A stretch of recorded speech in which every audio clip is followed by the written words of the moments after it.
Look around you. This room, the air you're breathing, the screen in front of you. It all feels solid, real, and dependable. It's the world as we experience it, governed by predictable rules. But what if I told you that beneath this calm, stable surface lies a hidden, chaotic, and utterly bizarre reality? A reality where the very idea of empty space is an illusion. Imagine for a moment the universe not as a vast, still ocean, but as a pot of water coming to a furious boil.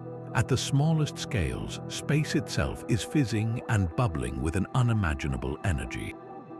In that cosmic pot, particles and their anti-particle counterparts are constantly flashing into existence, colliding and vanishing again in the blink of an eye. These are not just random events, these are the universe's quantum fluctuations, the secret, hyperactive engine humming just beneath the veil of our perception. It's a process so fundamental that it challenges everything we thought we knew about the nature of reality itself. These quantum fluctuations are not just a curious footnote in a physics textbook. They are the tiny, unpredictable energy variations in what we mistakenly call empty space. They are the reason the vacuum of space is not truly empty, but is in fact a seething quantum foam. This isn't merely an abstract idea dreamed up by theorists. It's a phenomenon with real, observable consequences, and it forms the very bedrock of some of the most incredible theories about our cosmos. The implications are staggering. These minute tremors in the fabric of spacetime might hold the answer to the greatest question of all: how did the universe begin? They could explain the formation of galaxies from a near-perfect uniformity, hint at the existence of parallel realities layered atop our own, and perhaps even point toward a deeper, more complete theory of everything. We are about to venture beyond classical physics into a realm where the rules are stranger than fiction. So prepare to have your mind expanded. In this video, we're going to explore 30 theories that all spring from this one profound concept.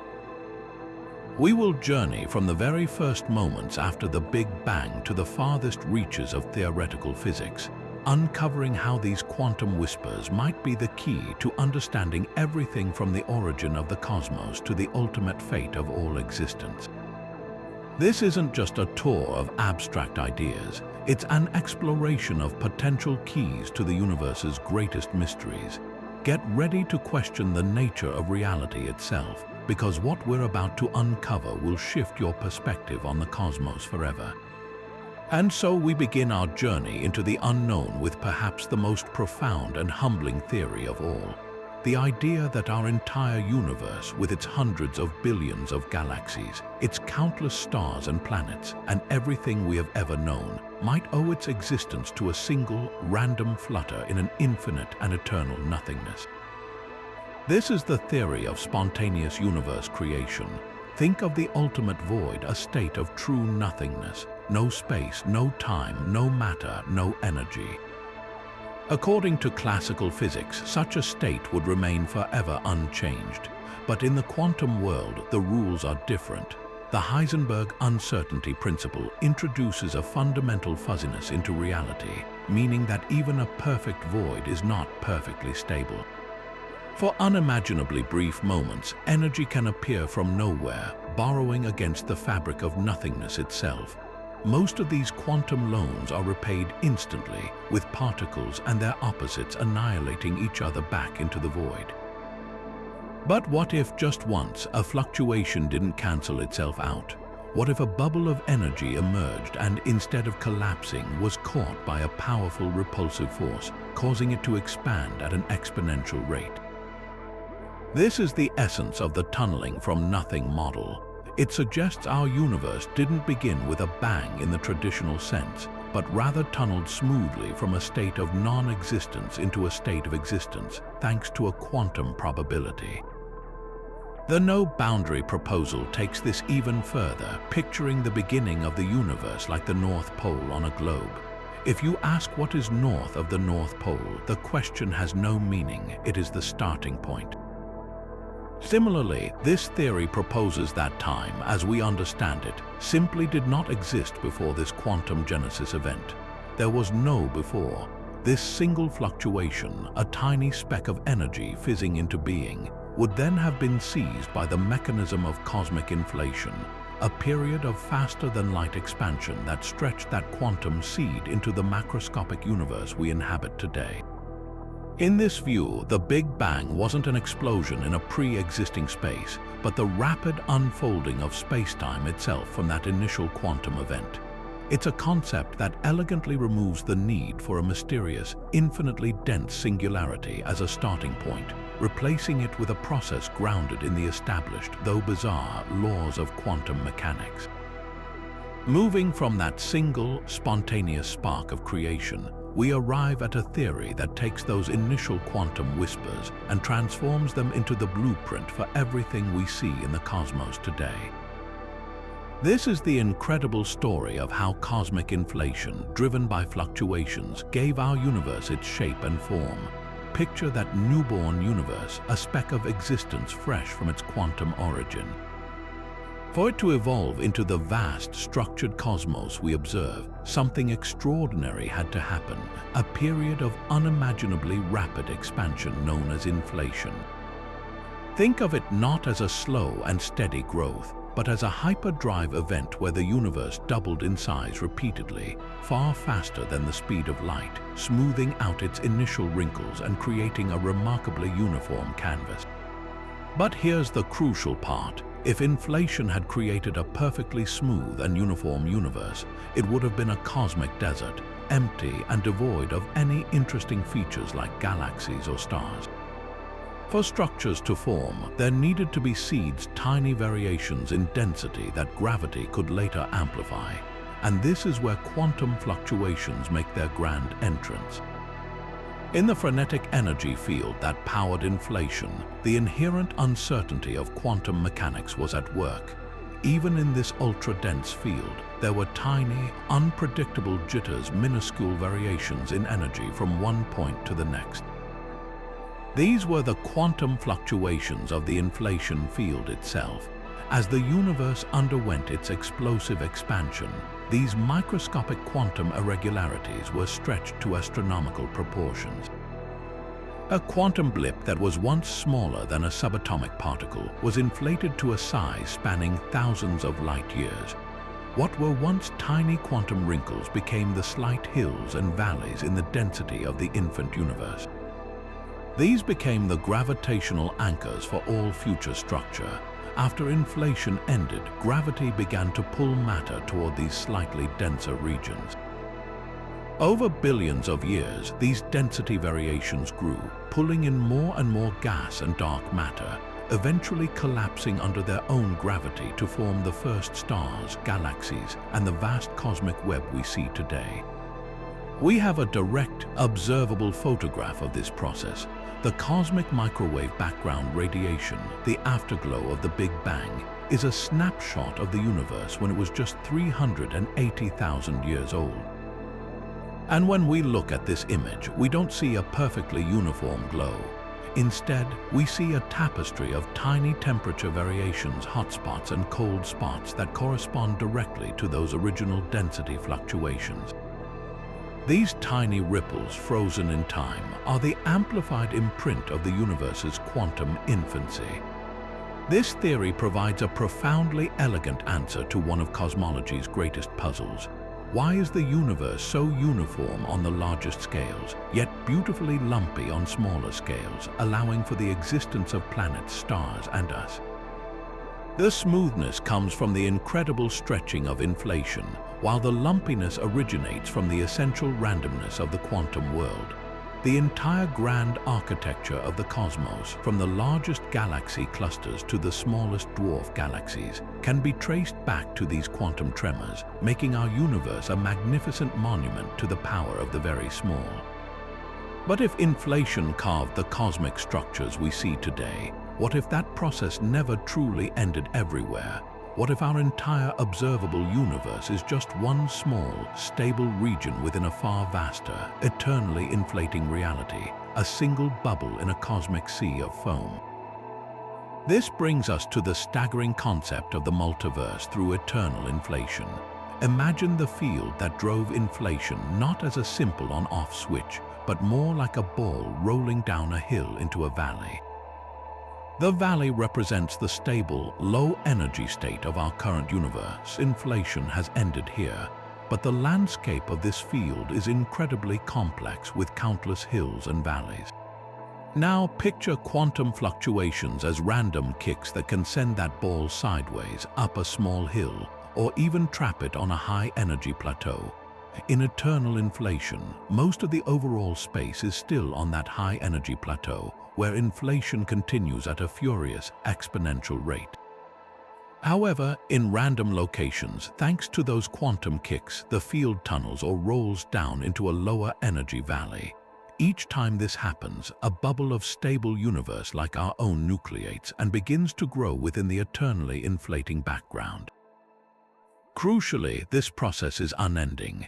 While our bubble formed 14.8 billion years ago, the inflating background is spawning new bubbles all the time, creating an infinite multiverse.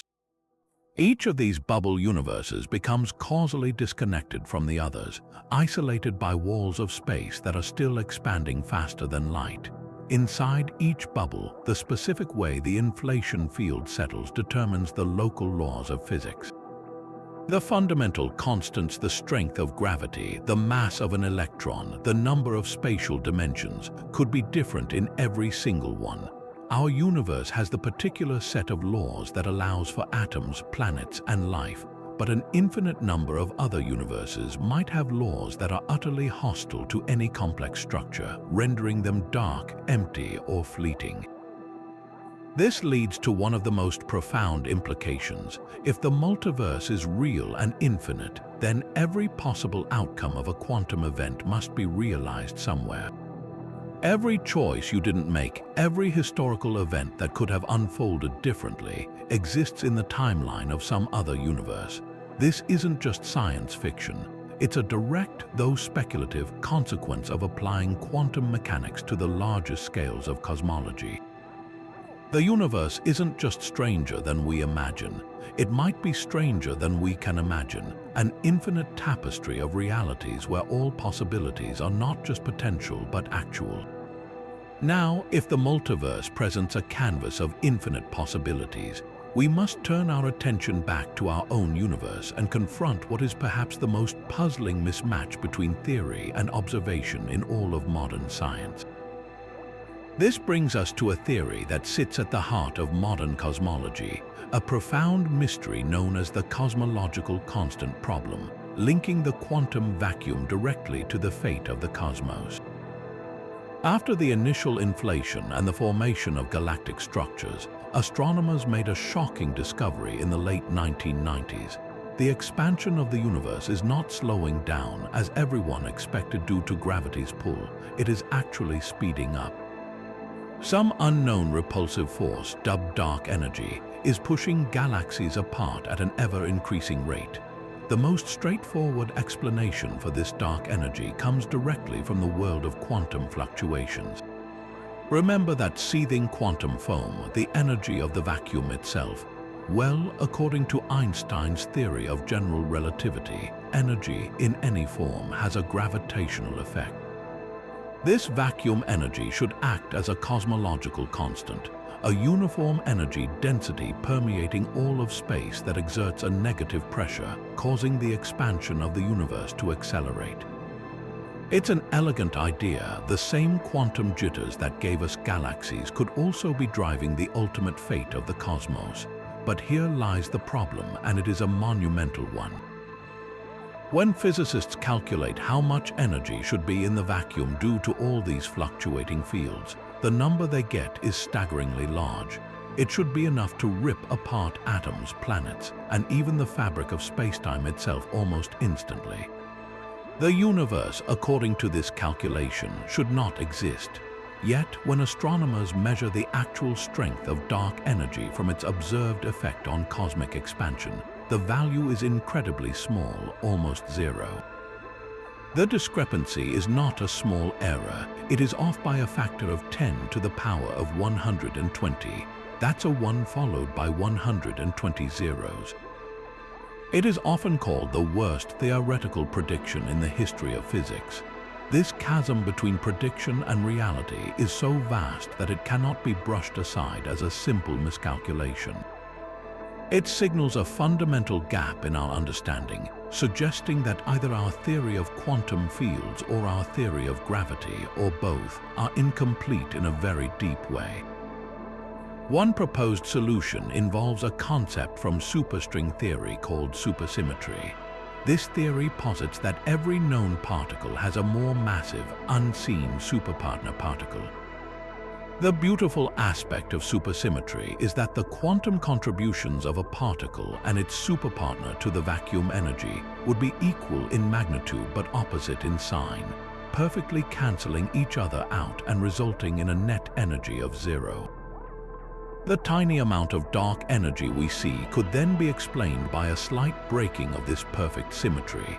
However, despite extensive searches at particle colliders like the Large Hadron Collider, no evidence for these superpartner particles has been found, leaving supersymmetry as an elegant but unproven idea. Another compelling avenue is that dark energy is not the static energy of the vacuum at all, but rather a dynamic field that has changed over the life of the universe. This idea revives a concept similar to the inflation field, often called quintessence. Unlike a cosmological constant, quintessence is a field that can evolve, its energy density potentially diluting or increasing over time. This could explain why the acceleration we see today is so faint the strength of the field has varied. Some models even suggest that quintessence could interact with dark matter, creating a feedback loop that fine-tunes the energy to the small value we observe. Ongoing research continues to probe this mystery from every angle. Precise measurements of the cosmic expansion history from observatories like the James Webb Space Telescope and the Dark Energy Survey aim to detect any slight change in the strength of dark energy over billions of years, which would be a telltale sign of a dynamic field like quintessence. Meanwhile, theorists are exploring even more radical ideas, such as the possibility that our three-dimensional universe is a membrane floating in a higher dimensional space, which could alter how gravity and vacuum energy interact.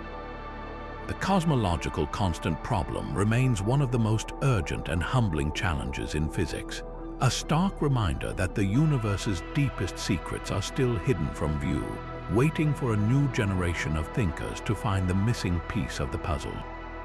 Yet, even as we grapple with the immense puzzle of dark energy, another theory emerges that questions the very nature of the dimensions we take for granted. It proposes that the three-dimensional universe we perceive, with all its quantum fizz and cosmic grandeur, might be nothing more than a magnificent illusion, a projection, like a movie on a screen. This is the astonishing holographic principle. The origins of this idea are as counterintuitive as the idea itself, born from the study of the most extreme objects in the cosmos, black holes. In the 1970s, physicist Jacob Bekenstein made a profound discovery.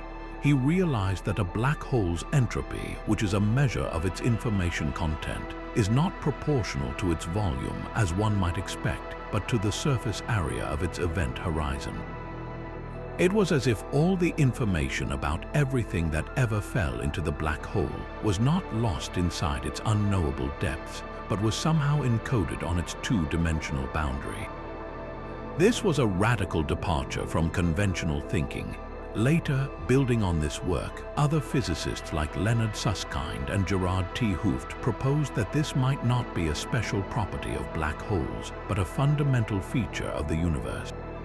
The holographic principle suggests that all the information needed to describe a volume of space can be stored on its lower dimensional boundary. Think of it like a credit card hologram. The flat, shiny surface on your card contains all the data necessary to project a seemingly three-dimensional image. In the cosmic version, our entire observable universe, with its galaxies, stars, and ourselves, could be a complex holographic projection from information stored on a distant, two-dimensional surface at the edge of space. This has a breathtaking implication for the nature of reality. If the holographic principle is correct, then space-time and gravity are not fundamental. They are emergent phenomena arising from a vast network of quantum information processing happening on that lower dimensional surface. What we experience as the smooth, continuous fabric of the cosmos is actually a pixelated reality, with each pixel having a minimum size, a fundamental limit set by the Planck length. And this is where quantum fluctuations re-enter the story in a spectacular way. In this view, the ceaseless bubbling of the quantum vacuum, the very fluctuations we've been exploring, might not be primary events. Instead, they could be seen as the visible, three-dimensional manifestations of underlying information, bits on the cosmic screen flickering and updating. The fluctuations are the glitches or the dynamic resolution of the hologram, their behavior dictated by the information code written on the boundary. This provides a potential new perspective on the cosmological constant problem. The vacuum energy that seems so catastrophically large in our three-dimensional calculations might be an artifact of our perspective, a miscalculation based on the illusion that dimensions are fundamental. When the physics is properly described in the two-dimensional information theory on the boundary, the value of the cosmological constant might naturally resolve to the tiny, almost zero number we observe. The holographic principle remains a highly theoretical framework, but it represents one of the most daring attempts to unite quantum mechanics with gravity, suggesting that the ultimate nature of reality is not about particles and forces, but about information and its fundamental limits. From the mind-bending idea of a holographic universe, we now turn to a theory that is, in its own way, far more visceral and dramatic. It's a concept that touches on the ultimate fragility of existence, a potential disaster scenario built right into the fabric of reality. This is the theory of vacuum decay, and it presents a vision of cosmic doom that is as silent as it is absolute. We've explored how the quantum vacuum is not truly empty, but is instead a sea of fluctuating energy. This energy state is defined by what physicists call a field, an invisible entity that permeates all of space. The most famous of these is the Higgs field, which is responsible for giving elementary particles their mass.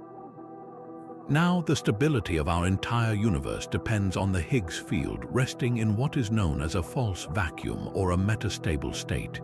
Think of it like a ball resting in a small dip on the side of a much larger valley.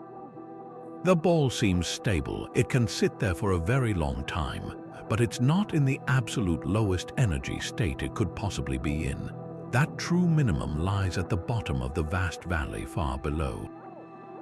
Our universe is that ball. It's comfortably settled in its current state, but it's not in the most stable configuration possible. The terrifying possibility is that a sufficiently large quantum fluctuation could provide the tiny push needed to knock the Higgs field out of its metastable state, sending it tumbling down into the true vacuum. This event would be the trigger for vacuum decay. It wouldn't be an explosion of matter or energy as we know it. Instead, it would begin as a microscopic bubble of this new, true vacuum. The laws of physics inside this bubble would be completely different from our own. The fundamental constants, the strengths of forces, the masses of particles would be reset. Most critically, this new vacuum state would have a lower energy. Because nature always seeks the lowest energy state, the bubble would not sit still. The boundary between our old, false vacuum and the new, true one would expand in all directions at the speed of light. It would be an unstoppable wave of fundamental change, rewriting the laws of physics as it moved. Anything it encountered would cease to exist in any recognizable form. Atoms would disintegrate, the very forces that hold nuclei together would vanish, and all structure would be erased.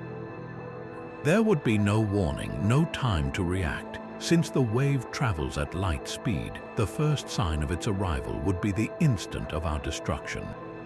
The universe as we know it would simply end. What makes this more than just a science fiction horror story is that measurements of the Higgs boson's mass at the Large Hadron Collider suggest that our vacuum is indeed metastable. The math indicates that we are likely in that precarious dip on the hillside. The probability of such a decay event happening in any given region of space in any given second is astronomically small. Over the scale of our observable universe and across billions of years, the odds remain incredibly remote, and this is crucial, they are not zero. This possibility is therefore a legitimate subject of scientific inquiry, a shadow of uncertainty cast by our most advanced physics. Yet within this terrifying scenario lies a seed of cosmic hope. If our universe can decay, then perhaps others already have. A vacuum decay event in some primordial, pre-existing spacetime could have been the very mechanism that created our own bubble universe through a process called cosmic nucleation. In this view, our Big Bang was not a unique event, but one of countless births triggered by the decay of a parent vacuum. The cataclysm that would mean the end for us might have been the beginning for our entire cosmos.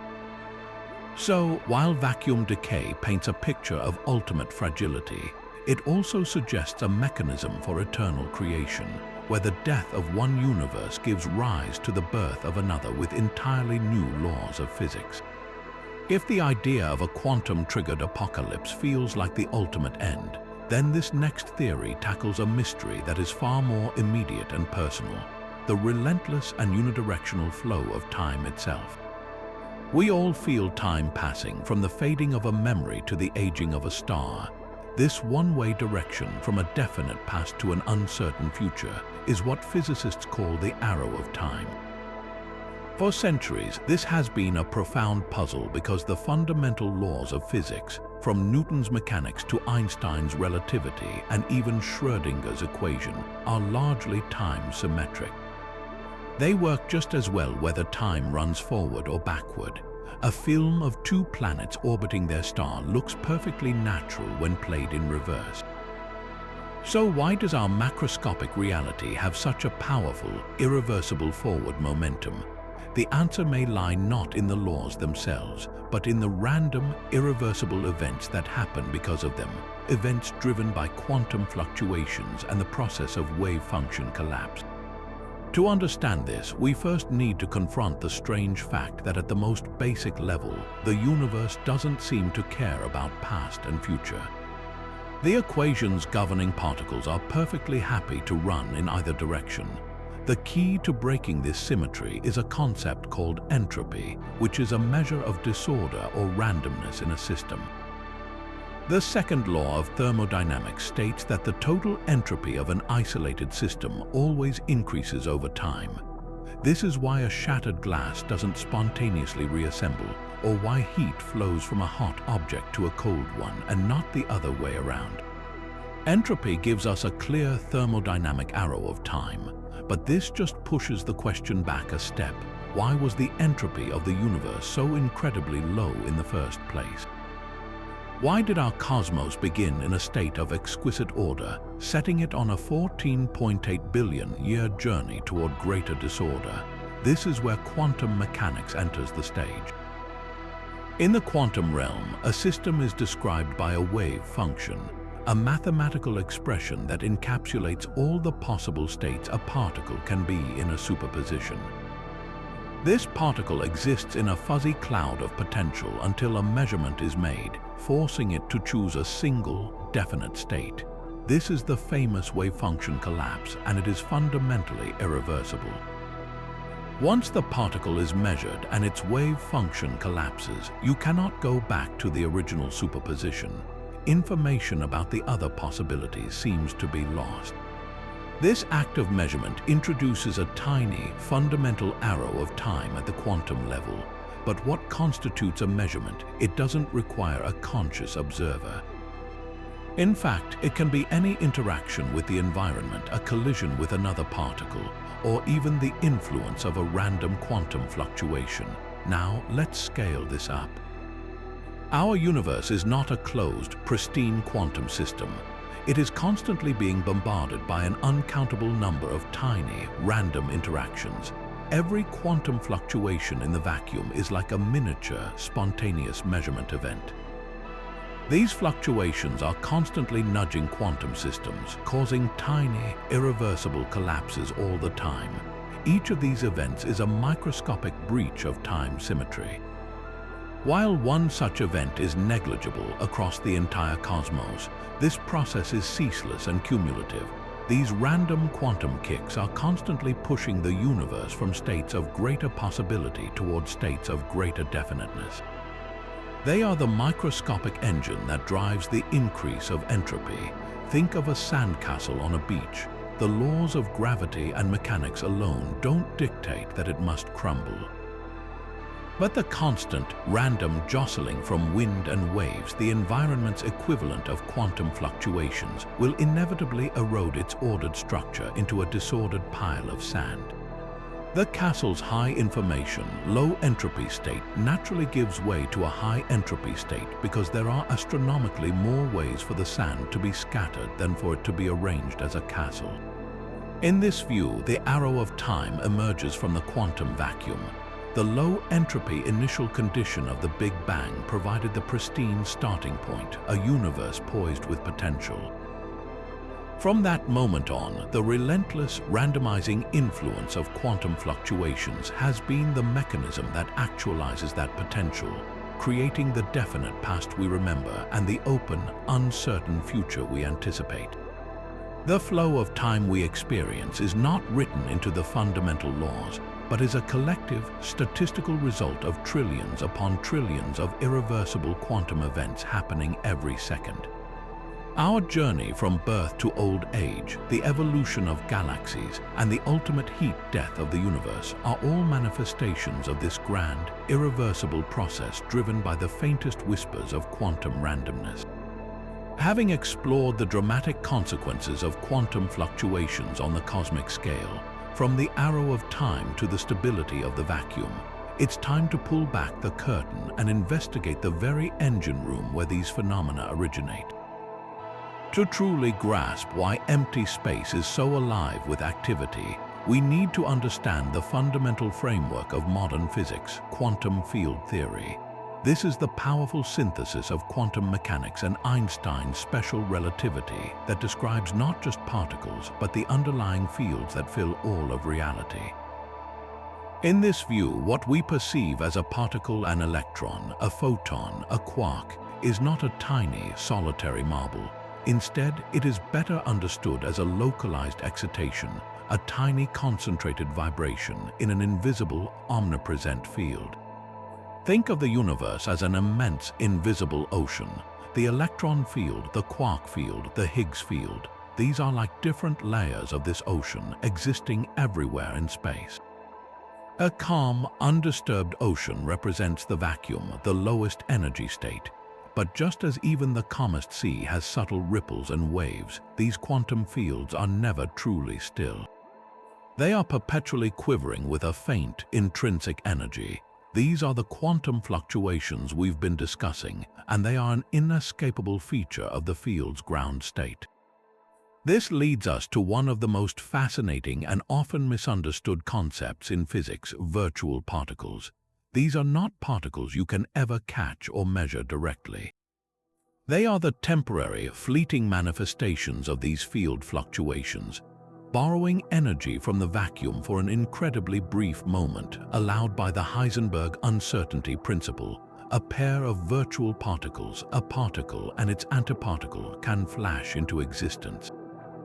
But because this energy loan must be repaid almost instantly, the pair almost immediately annihilates each other, returning the energy to the vacuum. This ceaseless creation and destruction is not a rare event. It is happening everywhere all the time, and it's not just a curious side effect. It is the very mechanism by which fundamental forces operate. The force of electromagnetism, for instance, is mediated by photons. But how does one electron repel another? In quantum field theory, the two electrons interact by exchanging virtual photons. It's as if the first electron tosses a virtual photon to the second, and the act of catching this fleeting packet of energy pushes the second electron away. The brilliant physicist Richard Feynman developed a way to visualize these incredibly complex interactions using simple diagrams. A Feynman diagram might show two lines representing electrons approaching each other, and a wavy line connecting them representing the exchanged virtual photon. These diagrams are more than just pictures. They are precise mathematical tools that allow physicists to calculate the probability of any interaction.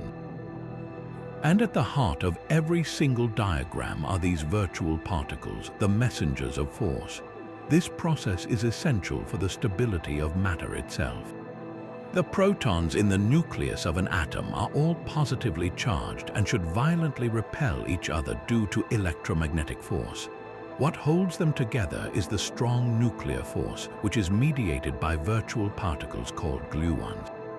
The constant exchange of gluons between quarks inside the protons creates a powerful bond that overcomes the electromagnetic repulsion. Similarly, the nuclear fusion that powers stars relies on the weak nuclear force, mediated by virtual W and Z bosons, allowing particles to transform and release vast amounts of energy. So, when we talk about quantum fluctuations, we are not discussing a speculative idea on the fringes of science. We are describing the core machinery of quantum field theory, the best framework we have for describing the subatomic world. Every interaction, from the light hitting your eye to the forces holding your atoms together, is fundamentally a process driven by the perpetual, energetic dance of fields and their fleeting virtual particle manifestations. But for all their profound cosmological implications, from the birth of universes to the flow of time, one might still wonder if quantum fluctuations are anything more than a convenient mathematical abstraction. Can we actually prove that the vacuum is alive with this energy? The answer is a resounding yes, and the proof comes from a remarkably elegant and tangible experiment known as the Casimir effect. While our theories paint a picture of a seething quantum foam, this phenomenon allows us to reach out and literally feel its push and pull. Imagine a perfect vacuum, a region of space from which every last atom of air has been removed. In this void, we carefully place two perfectly smooth, uncharged parallel metal plates, brought incredibly close together, so close that the gap between them is microscopic, perhaps only a few hundred nanometers wide. According to classical physics, with no electric charges or gravitational forces to speak of at that scale, absolutely nothing should happen. The plates should remain perfectly still. Yet, in reality, they don't. They are gently pulled toward each other by a faint but measurable force. What could possibly be pushing them together in the emptiness? The explanation lies in the nature of the quantum vacuum itself. We've learned that empty space is not empty but filled with a spectrum of fluctuating electromagnetic waves, virtual photons of all possible wavelengths, constantly popping in and out of existence. Think of this vacuum as a restless sea with waves of every size lapping against the shores of reality. Now, when we introduce the two parallel plates, we impose a boundary condition. Just like a guitar string that can only vibrate at certain frequencies, its fundamental note and harmonics, the quantum fields between the plates are also constrained. Only those virtual photons whose wavelengths fit perfectly between the plates can exist in that narrow gap. Specifically, the wavelength must be such that a half-integer number of waves fits exactly between the two surfaces. This restriction means that a whole range of longer wavelengths are excluded from the space between the plates. Outside the plates, however, the vacuum is free to support fluctuations of all wavelengths. This creates a dramatic imbalance. The pressure from the quantum fluctuations outside the plates is greater than the pressure from the limited set of fluctuations inside the gap. It's as if there is a constant bombardment of virtual particles on the outer surfaces of the plates, but a quieter, more restricted activity on the inner surfaces. This difference in pressure pushes the plates together. The closer the plates are, the more wavelengths are excluded from the gap, and the stronger the attractive force becomes. This isn't just a theoretical prediction. The Casimir effect was first proposed by Dutch physicist Hendrik Casimir in 1948, and it has been confirmed by numerous precise experiments since the late 1990s. Using sophisticated instruments like atomic force microscopes, scientists have measured this tiny force, and it matches the predictions of quantum field theory with stunning accuracy. It stands as one of the most direct and compelling pieces of evidence we have that the quantum vacuum is real. The empty space between those plates is not passive nothingness. It is a dynamic medium whose energy can be manipulated and whose effects can be measured. This simple yet profound experiment bridges the abstract world of quantum theory and the concrete reality of the laboratory, proving that the universe's most fundamental layer is a place of ceaseless energetic activity. While the Casimir effect gives us a tangible feel for the vacuum's energy, it forces us to confront a much deeper question. What is the true nature of this quantum activity? Is it an intrinsic, inexplicable randomness, or could it be the visible signature of something more fundamental? This brings us to a fascinating and controversial alternative to mainstream quantum theory, known as stochastic electrodynamics. For nearly a century, the prevailing view has been the Copenhagen interpretation, which essentially says that the quantum world is inherently probabilistic. At its heart is the wave function, a mathematical description of a particle's possibilities, which collapses into a definite reality only when measured. This introduces an element of fundamental randomness that many, including Einstein, who famously objected that God does not play dice, have found deeply unsatisfying. Stochastic electrodynamics, or SED, offers a radically different perspective. What if the dice throwing isn't fundamental at all? What if the apparent randomness of quantum mechanics is not a property of the particles themselves, but emerges from their constant immersion in a real, physical, churning sea of energy? SED proposes that the vacuum is not just metaphorically seething. It contains a literal, classical random field of infinite energy called the zero-point field. In this view, an electron isn't wobbling randomly on its own accord. Instead, it's like a tiny boat being constantly jostled by the waves of this all-pervasive ocean. The electron has a definite position and momentum at all times, but its path becomes unpredictable because it is perpetually buffeted by the random kicks from the zero-point field. The Heisenberg uncertainty principle, then, is not a statement about a particle's fundamental fuzzy nature, but a practical limit on what we can know about a system that is never free from this universal background noise. The ambition of SED is profound: to derive the strange rules of quantum mechanics from an underlying classical, deterministic process.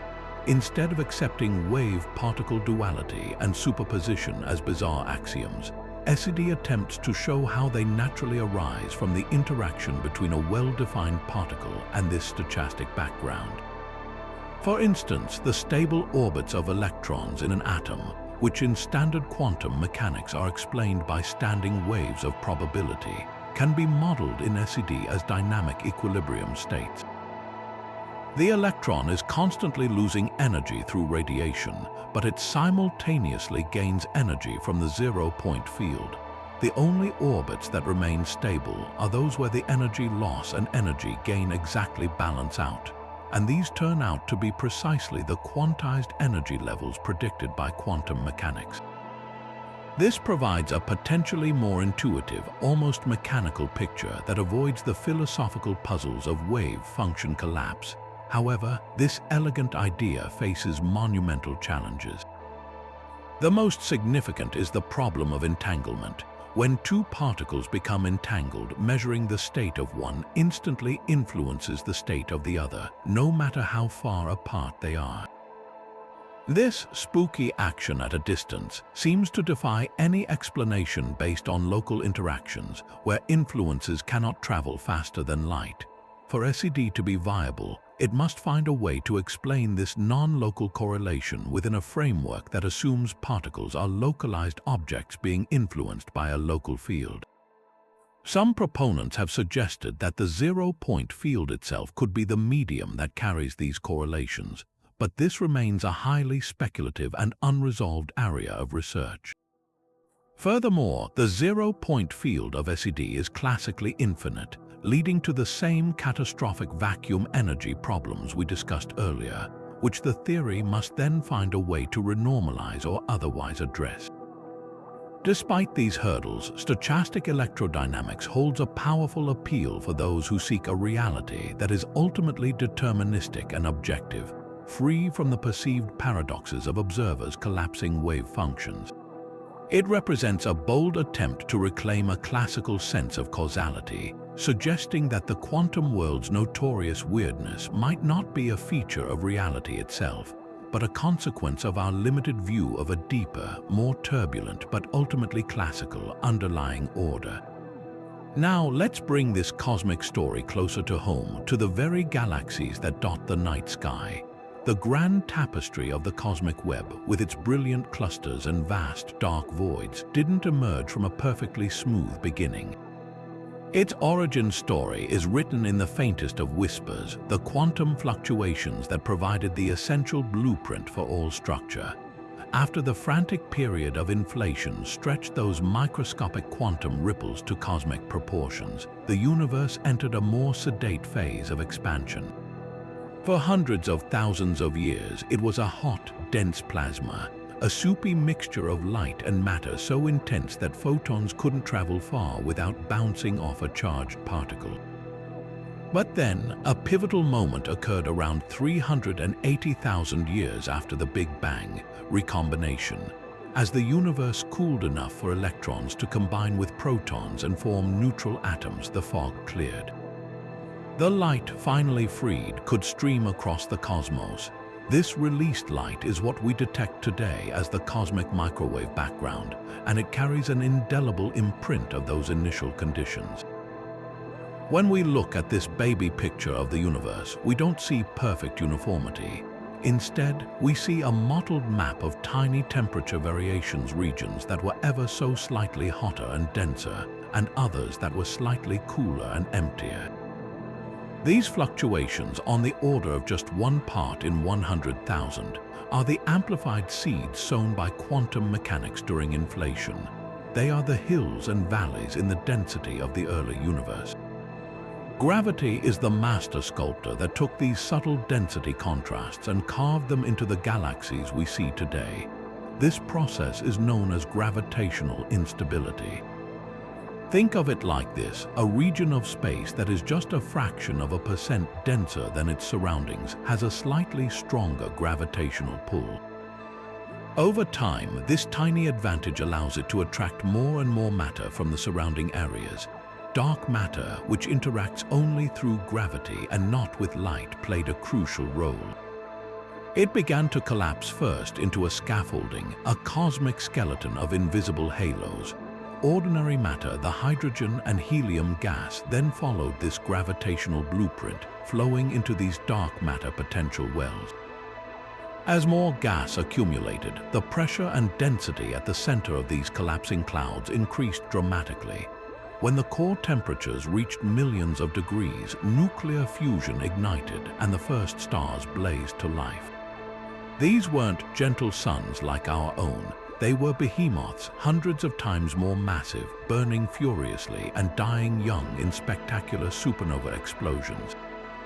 These explosions seeded the surrounding space with heavier elements, the carbon, oxygen, and iron essential for building planets and eventually life. Gravity continued its work, pulling these first stars and their host gas clouds together into the first small galaxies, which then merged over billions of years through violent collisions to form the majestic spirals and giant ellipticals we observe with our telescopes today. The distribution of galaxies is not random. They are arranged in a vast, intricate cosmic web, with long filaments connecting dense clusters and surrounding immense, empty voids.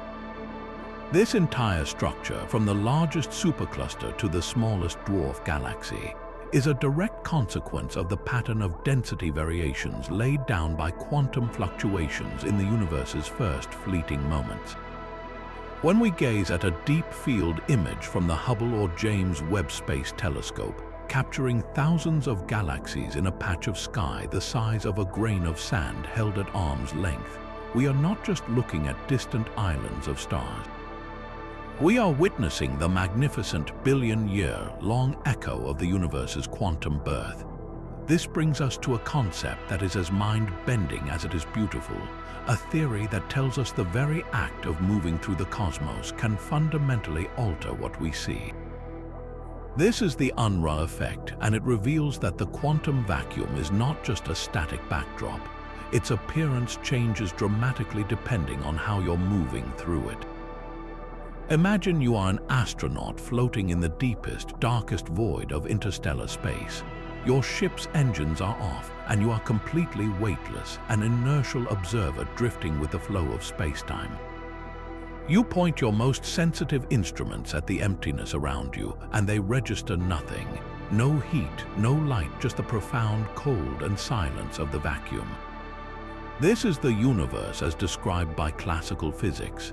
Now, imagine you fire up your ship's engines and begin to accelerate, pushing forward at a constant rate.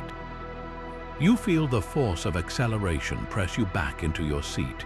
You point those same instruments out the window once more, and something incredible happens.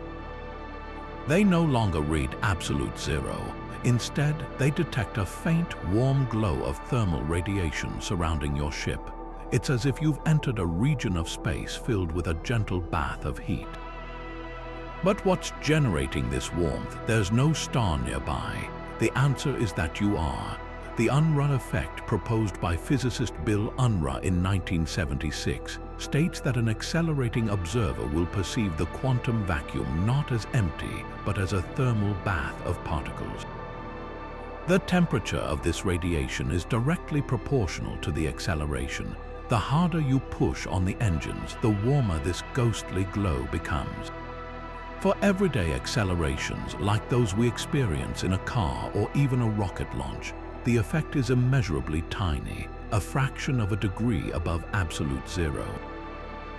But for an observer undergoing extreme acceleration, the effect becomes significant. This phenomenon is a direct and startling consequence of quantum fluctuations. Remember that the vacuum is teeming with virtual particle pairs flashing in and out of existence. For our inertial astronaut, these fluctuations are perfectly balanced and symmetrical.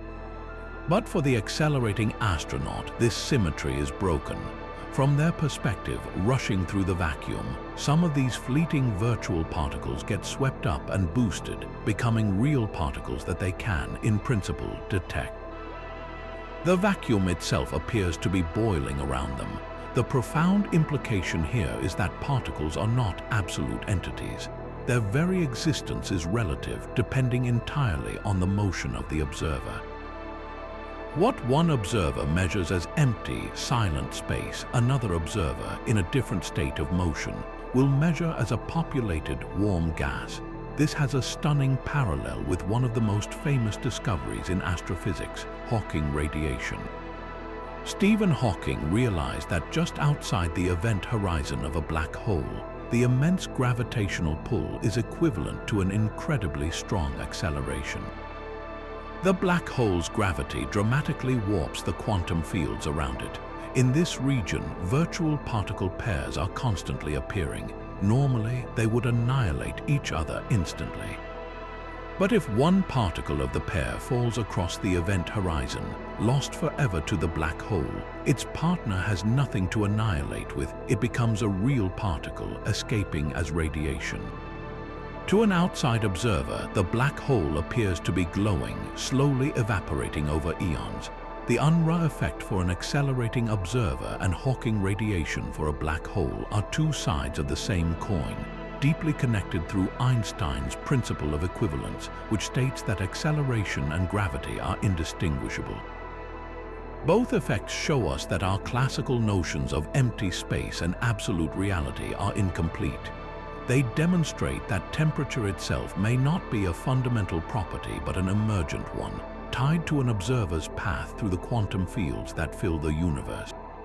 The vacuum is not a void, it is a stage, and the actors, the particles we call real, only appear when an observer enters the scene with the right kind of motion. Building on the idea that our very existence is a consequence of cosmic history, we now confront a mystery so fundamental that answering it explains why we are here at all. We've seen how quantum fluctuations sculpted the large-scale structure of the cosmos, but what about the stuff we're made of? This brings us to the enigma of baryogenesis, the pivotal event that created an overwhelming abundance of matter over antimatter. In the earliest, hottest moments after the Big Bang, energy was condensing into particles and their antimatter counterparts in equal measure. For every quark created, an antiquark was also born. And since matter and antimatter are perfect opposites, they annihilate upon contact, converting back into pure energy.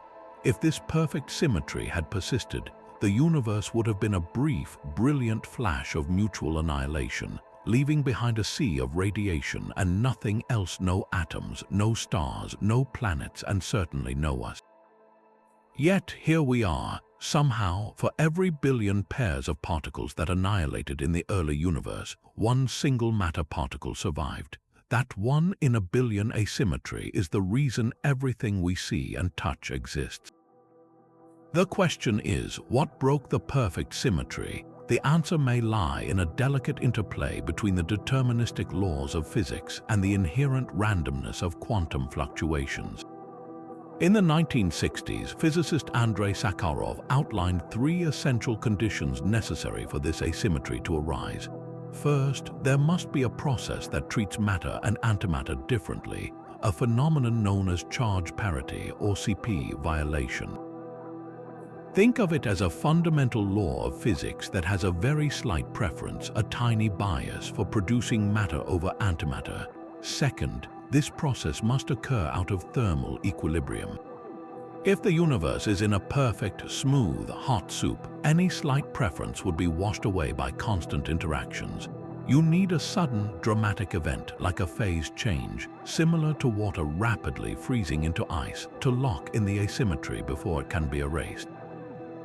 And third, interactions that can change the total number of particles, called baryon number violation, must be possible. Without this, you can't create a net surplus of matter. This is where grand unified theories, or GUT, enter the picture.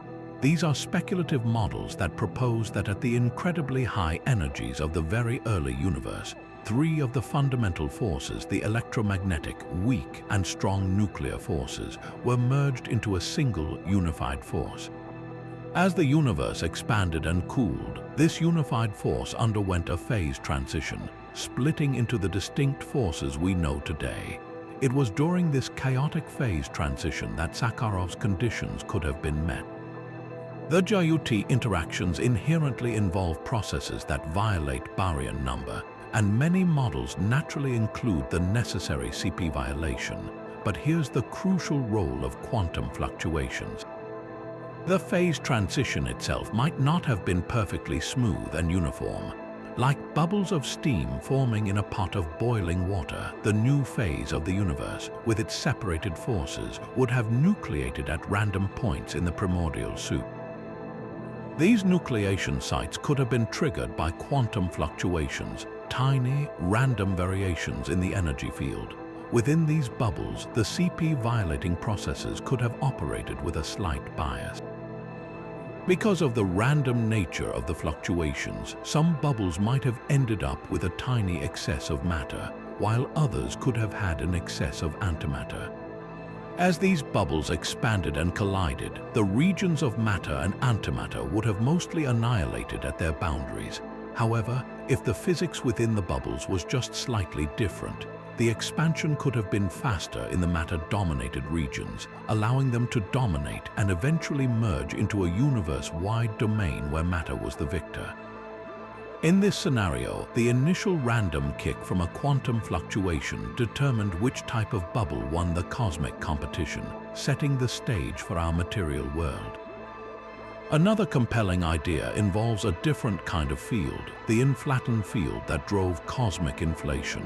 As this field decayed at the end of the inflationary epoch, it released its energy to create the hot plasma of the Big Bang. If the decay of this inflattened field involved CP-violating interactions, then the very process of reheating the universe could have produced more matter than antimatter.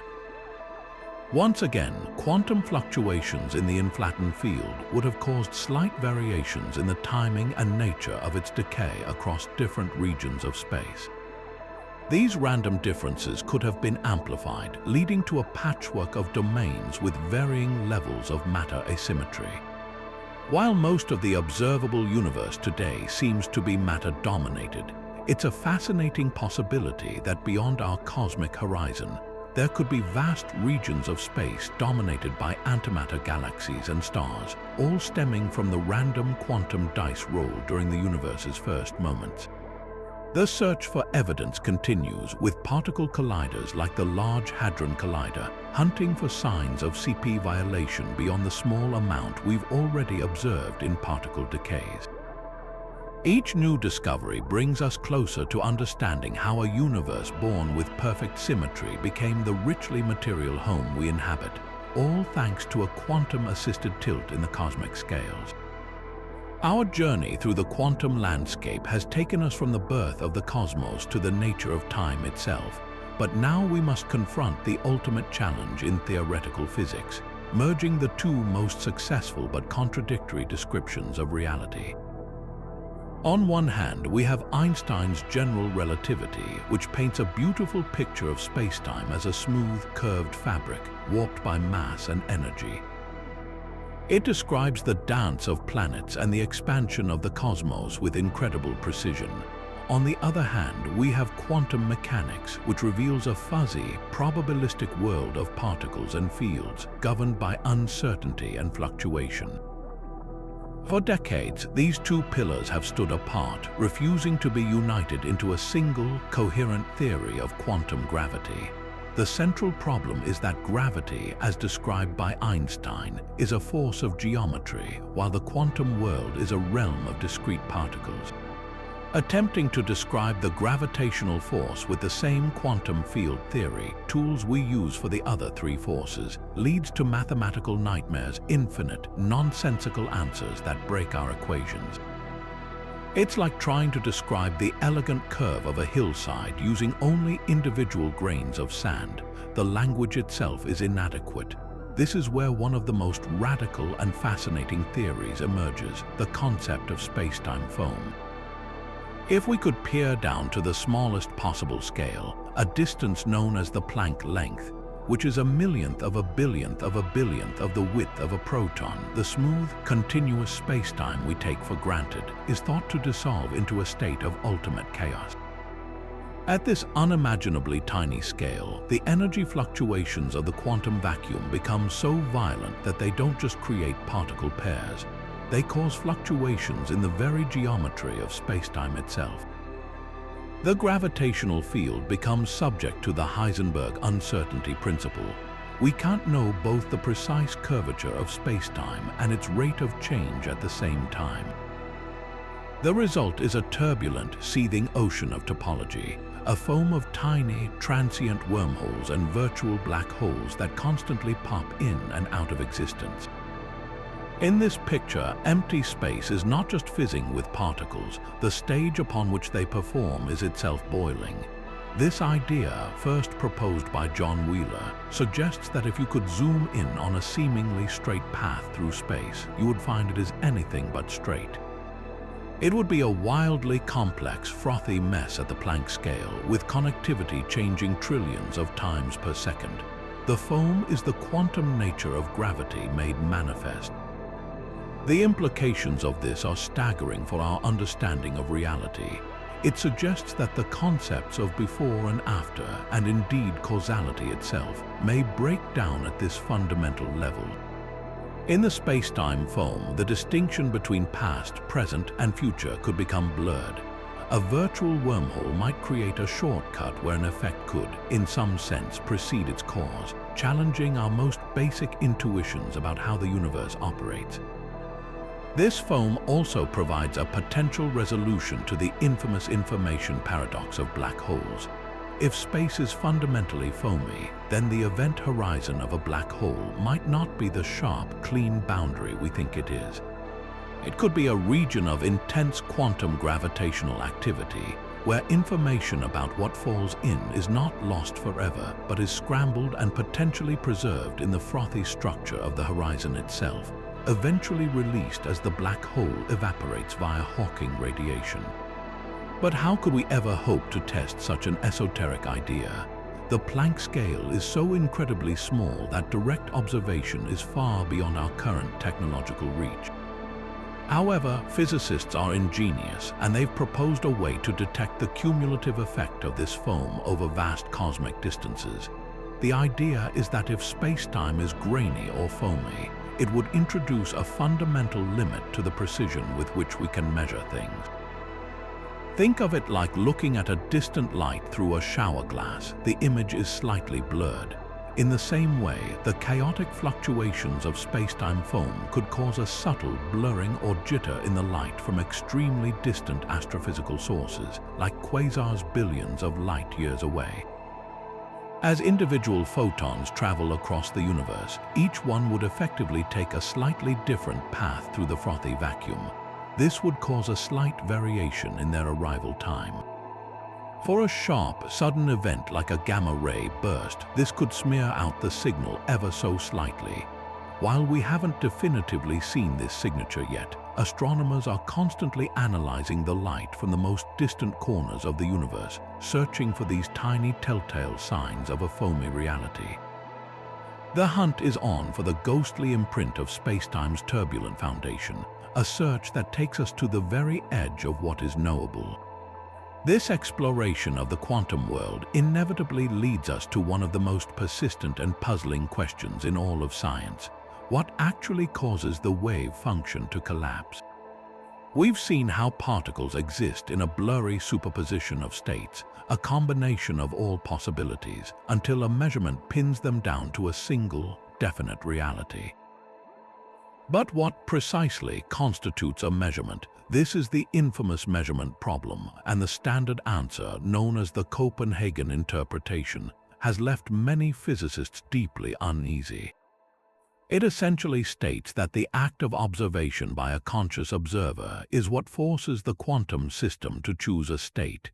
This introduces a profound mystery, making consciousness a central, almost magical component of physics.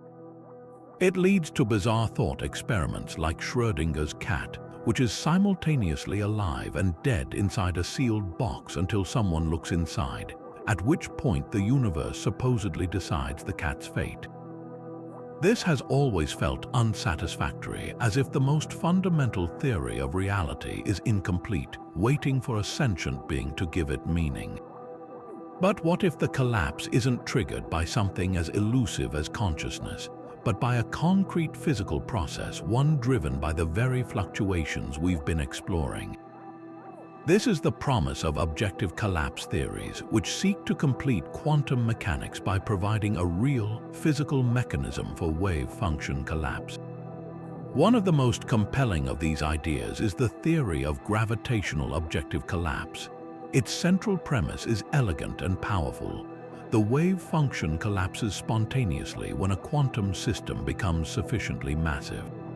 The trigger is gravity. In this view, gravity is not just another force. It has a unique role as the bridge between the fuzzy quantum world and the definite classical world we experience. The theory proposes that a particle in a superposition, say, in two different locations at once creates not one, but two slightly different gravitational fields. Each possible position of the particle corresponds to a slightly different warping of spacetime. However, maintaining two distinct spacetime geometries is incredibly energetically costly. It's an unstable situation, The theory suggests that the inherent fluctuations in the space-time fabric itself, the quantum jitters of gravity, cannot tolerate this ambiguity for long. When the mass of the object is small, like an electron, these gravitational effects are negligible and the superposition can persist indefinitely. But for a larger object, the competing gravitational fields become significant. The system reaches a threshold where the interaction between the object's mass and the fluctuating space-time background forces a decision. It's as if the fabric of reality itself cannot bear the strain of being in two places at once, and through a random fluctuation, picks one configuration, causing the wave function to collapse objectively without any need for an observer. This idea offers a breathtakingly clean resolution to the Schrödinger's cat paradox. In the Copenhagen interpretation, the poor cat is in a nebulous state until a human peer inside. But in the gravitational objective collapse model, the fate of the cat is decided long before the box is opened. The cat itself, being a macroscopic object composed of a vast number of atoms, has a mass far exceeding the hypothetical threshold for spontaneous collapse. The moment the radioactive atom decays or doesn't decay and triggers the lethal mechanism, the cat's wave function, due to its own significant gravitational influence, would collapse almost instantly. The universe doesn't wait for a conscious observer. It makes the decision itself based on a fundamental physical process. The cat is either definitively alive or definitively dead from that moment onward, restoring a common-sense reality to the macroscopic world while preserving quantum weirdness at the microscopic scale. Of course, this is a radical departure from the standard view, and it comes with its own set of challenges and questions. The biggest hurdle is experimental. What is the precise mass threshold for this spontaneous collapse to occur? Different models propose different scales, but a leading proposal suggests it happens when a particle is displaced by a distance greater than its own diameter, a scenario that becomes significant for objects containing around 100 million atoms. This puts the threshold tantalizingly between the quantum and classical worlds. For objects like large molecules or tiny dust grains, researchers are actively designing incredibly sensitive experiments to test this. They aim to create superpositions of increasingly large molecules, cooling them to near absolute zero to minimize other disruptive influences, and then watching to see if they spontaneously collapse out of their quantum state after a certain time, precisely as predicted by these objective collapse models. Finding such evidence would be a monumental breakthrough, fundamentally rewriting our understanding of quantum theory and finally solving the measurement problem by grounding it in the physical reality of gravity and quantum fluctuations. It represents the quest for a truly complete theory, one where the rules of the game are written into the fabric of the universe itself, independent of who is watching. Now, if the multiverse presents a canvas of infinite possibilities, we must turn our attention back to our own universe and confront what is perhaps the most puzzling mismatch between theory and observation in all of modern science. This brings us to a theory that sits at the heart of modern cosmology, a profound mystery known as the cosmological constant problem, linking the quantum vacuum directly to the fate of the cosmos. After the initial inflation and the formation of galactic structures, astronomers made a shocking discovery in the late 1990s. The expansion of the universe is not slowing down, as everyone expected due to gravity's pull. It is actually speeding up. Some unknown repulsive force, dubbed dark energy, is pushing galaxies apart at an ever-increasing rate. The most straightforward explanation for this dark energy comes directly from the world of quantum fluctuations. Remember that seething quantum foam, the energy of the vacuum itself? Well, according to Einstein's theory of general relativity, energy in any form has a gravitational effect. This vacuum energy should act as a cosmological constant, a uniform energy density permeating all of space that exerts a negative pressure, causing the expansion of the universe to accelerate. It's an elegant idea. The same quantum jitters that gave us galaxies could also be driving the ultimate fate of the cosmos. But here lies the problem, and it is a monumental one. When physicists calculate how much energy should be in the vacuum due to all these fluctuating fields, the number they get is staggeringly large. It should be enough to rip apart atoms, planets, and even the fabric of spacetime itself almost instantly. The universe, according to this calculation, should not exist. Yet, when astronomers measure the actual strength of dark energy from its observed effect on cosmic expansion, the value is incredibly small, almost zero. The discrepancy is not a small error. It is off by a factor of 10 to the power of 120. That's a 1 followed by 120 zeros.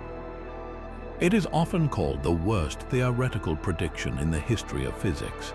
This chasm between prediction and reality is so vast that it cannot be brushed aside as a simple miscalculation.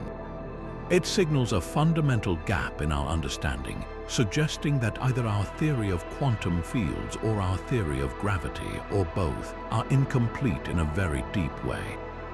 One proposed solution involves a concept from superstring theory called supersymmetry.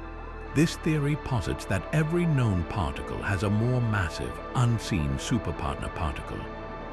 The beautiful aspect of supersymmetry is that the quantum contributions of a particle and its superpartner to the vacuum energy would be equal in magnitude but opposite in sign, perfectly cancelling each other out and resulting in a net energy of zero.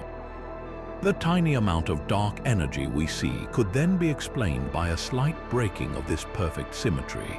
However, despite extensive searches at particle colliders like the Large Hadron Collider, no evidence for these superpartner particles has been found, leaving supersymmetry as an elegant but unproven idea. Another compelling avenue is that dark energy is not the static energy of the vacuum at all, but rather a dynamic field that has changed over the life of the universe. This idea revives a concept similar to the inflation field, often called quintessence. Unlike a cosmological constant, quintessence is a field that can evolve, its energy density potentially diluting or increasing over time. This could explain why the acceleration we see today is so faint. The strength of the field has varied.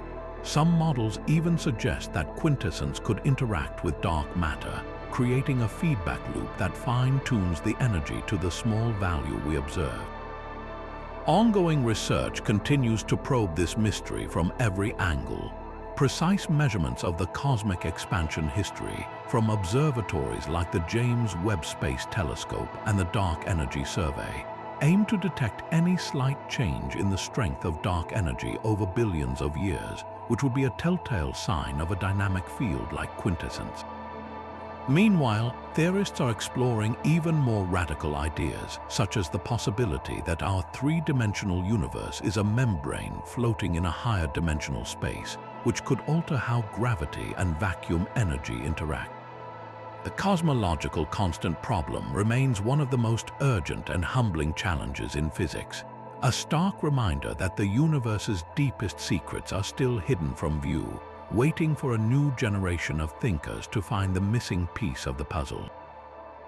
But even as we explore these grand theories of wave-function collapse and cosmic structure, there is another, more immediate consequence of quantum fluctuations at work all around us, a phenomenon so essential that without it, the sun would not shine and modern electronics would not function. This is the utterly counterintuitive process known as quantum tunneling. In the world of classical physics governed by Isaac Newton's laws, if you roll a ball up a hill, it will only make it to the other side if you give it enough initial energy to clear the top. If the hill is too high, the ball will simply roll back down. It's an insurmountable barrier, but in the quantum realm, the rules are different. Imagine an electron is that ball, and it's faced with an energy barrier, a region of space it seemingly doesn't have the energy to cross.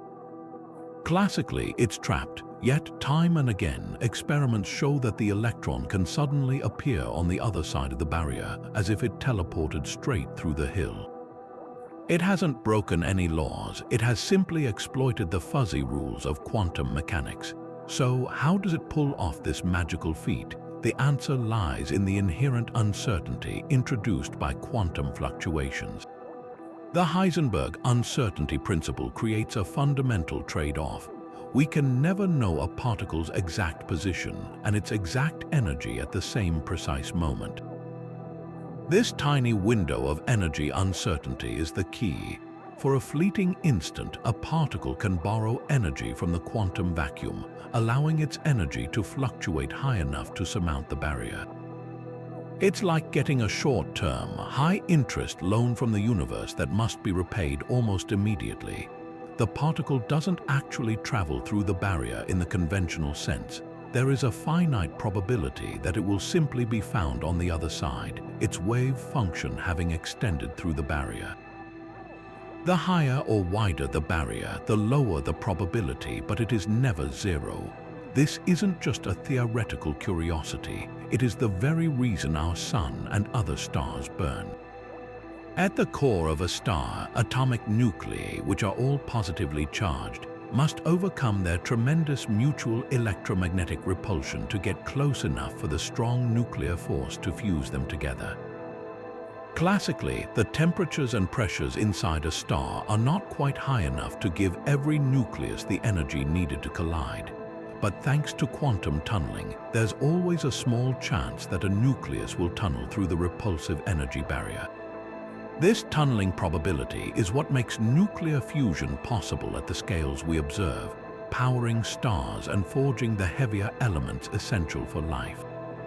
It's also the mechanism behind radioactive decay. In a large, unstable atomic nucleus, an alpha particle, 2 protons and 2 neutrons, can be thought of as being trapped by the nuclear force, much like a ball in a bowl. The sides of the bowl represent an energy barrier. Even though the alpha particle doesn't have enough energy to classically climb out, there is a small probability every second that it will quantum tunnel through the barrier and escape, which we observe as radiation. Our modern technological world also relies heavily on this quantum quirk. The tunnel diode, a semiconductor component, uses controlled electron tunneling to create a region where current decreases as voltage increases, a property crucial for high-speed oscillators and amplifiers. Perhaps even more familiar is the flash memory in your USB drives, smartphones, and solid-state drives. In these devices, information is stored as binary bits by trapping electrons in a special insulating layer. To write a 1, a voltage is applied that allows electrons to tunnel through a thin barrier into the storage layer. To erase it, a reverse voltage lets them tunnel back out. This entire process of writing and erasing data billions of times is a direct and practical application of quantum tunneling, a testament to how the strange rules of the microscopic world have been harnessed to shape our macroscopic reality. But what if the inherent randomness we've been discussing isn't random at all? What if the dice throwing is merely an illusion born from our limited perspective? This leads us to a fascinating and deeply intuitive alternative to mainstream quantum theory, a framework known as the de Broglie-Bohm or pilot wave theory. In stark contrast to the Copenhagen interpretation, which embraces probability and wave function collapse, pilot wave theory is unapologetically deterministic. In this view, particles are not fuzzy clouds of probability. They are real, point-like objects that always possess a definite position and trajectory, much like a tiny boat on a river.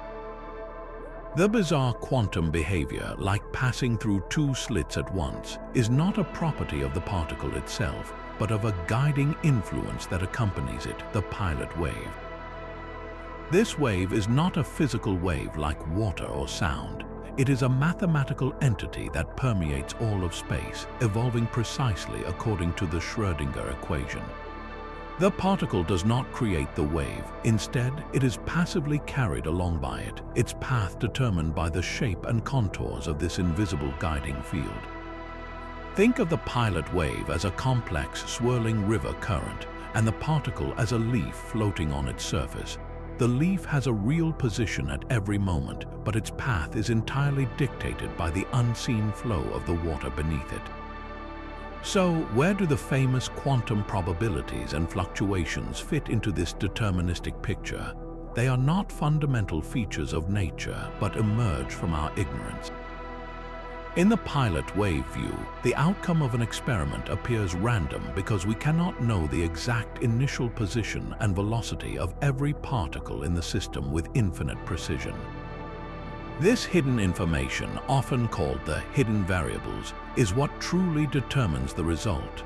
The probabilities described by the quantum wave function simply reflect our incomplete knowledge of the system's starting state, much like the probability of a coin toss reflects our inability to control the exact force and spin. The ceaseless bubbling of the quantum vacuum, then, could be seen as a manifestation of the incredibly complex and chaotic motion of particles being guided by their pilot waves. What looks like spontaneous, random energy fluctuations from the outside is, in this theory, the result of a deterministic but immensely complicated dance whose initial steps we can never fully retrace. This provides a profoundly different philosophical stance, one that restores a classical sense of causality and realism to the quantum realm. The visual picture this theory paints is remarkably clear. In the classic double-slit experiment, where a single electron seems to interfere with itself, the Copenhagen interpretation says the electron's wave function goes through both slits and interferes, with the particle only materializing at the detector screen. Pilot wave theory offers a more concrete narrative. The electron itself, as a particle, goes through only one slit. However, its pilot wave travels through both slits, interferes, and creates a complex pattern of ripples on the far side. The electron, guided by this rippling wave, is steered toward the bright bands of constructive interference and away from the dark bands of destructive interference. Over time, with many electrons starting from slightly different unknown positions, the collective paths build up the familiar interference pattern. The particle has a definite trajectory all along. We just couldn't predict it without knowing its exact starting point. For decades, this interpretation was largely sidelined, considered a curious historical footnote. However, it has experienced a dramatic revival in the 21st century, thanks in large part to a stunning series of experiments that provide a macroscopic analogy. Researchers discovered that they could create a classical system that mimics pilot wave behavior. By placing a tiny droplet of oil on a vibrating fluid bath, they can make the droplet walk across the surface. The droplet bounces on the fluid, creating waves with each bounce. These waves then guide the droplet's path in a feedback loop. Astonishingly, these walking droplets exhibit behaviors once thought to be exclusively quantum. When guided toward a barrier with two openings, they can display single particle interference. They can even become trapped in quantized orbits, much like electrons in an atom. While this is a classical analogy and not a direct demonstration of quantum pilot waves, it shows that deterministic, guided motion can produce the statistical hallmarks of quantum mechanics. This has reignited a passionate debate, suggesting that the quantum world might not be as inherently weird as we thought, but might instead be governed by hidden dynamics that are, in principle, knowable. It stands as a powerful reminder that our current theories, however successful, may not be the final word on the nature of reality. This constant, unpredictable nudging from the quantum vacuum ensures that measurement-like interactions are not rare laboratory events, but are in fact happening everywhere all the time. Every collision between particles, every interaction with a photon, every encounter with a gravitational field acts as a kind of spontaneous measurement, causing tiny, irreversible collapses. These are the microscopic engines of time. While a single such event is negligible across the entire cosmos, this process is ceaseless and cumulative. The universe is not a closed, pristine quantum system. It is an open system, constantly being bombarded by an uncountable number of these random quantum kicks. Each one is a tiny breach of time symmetry, a moment where possibilities are winnowed down into a single, definite reality.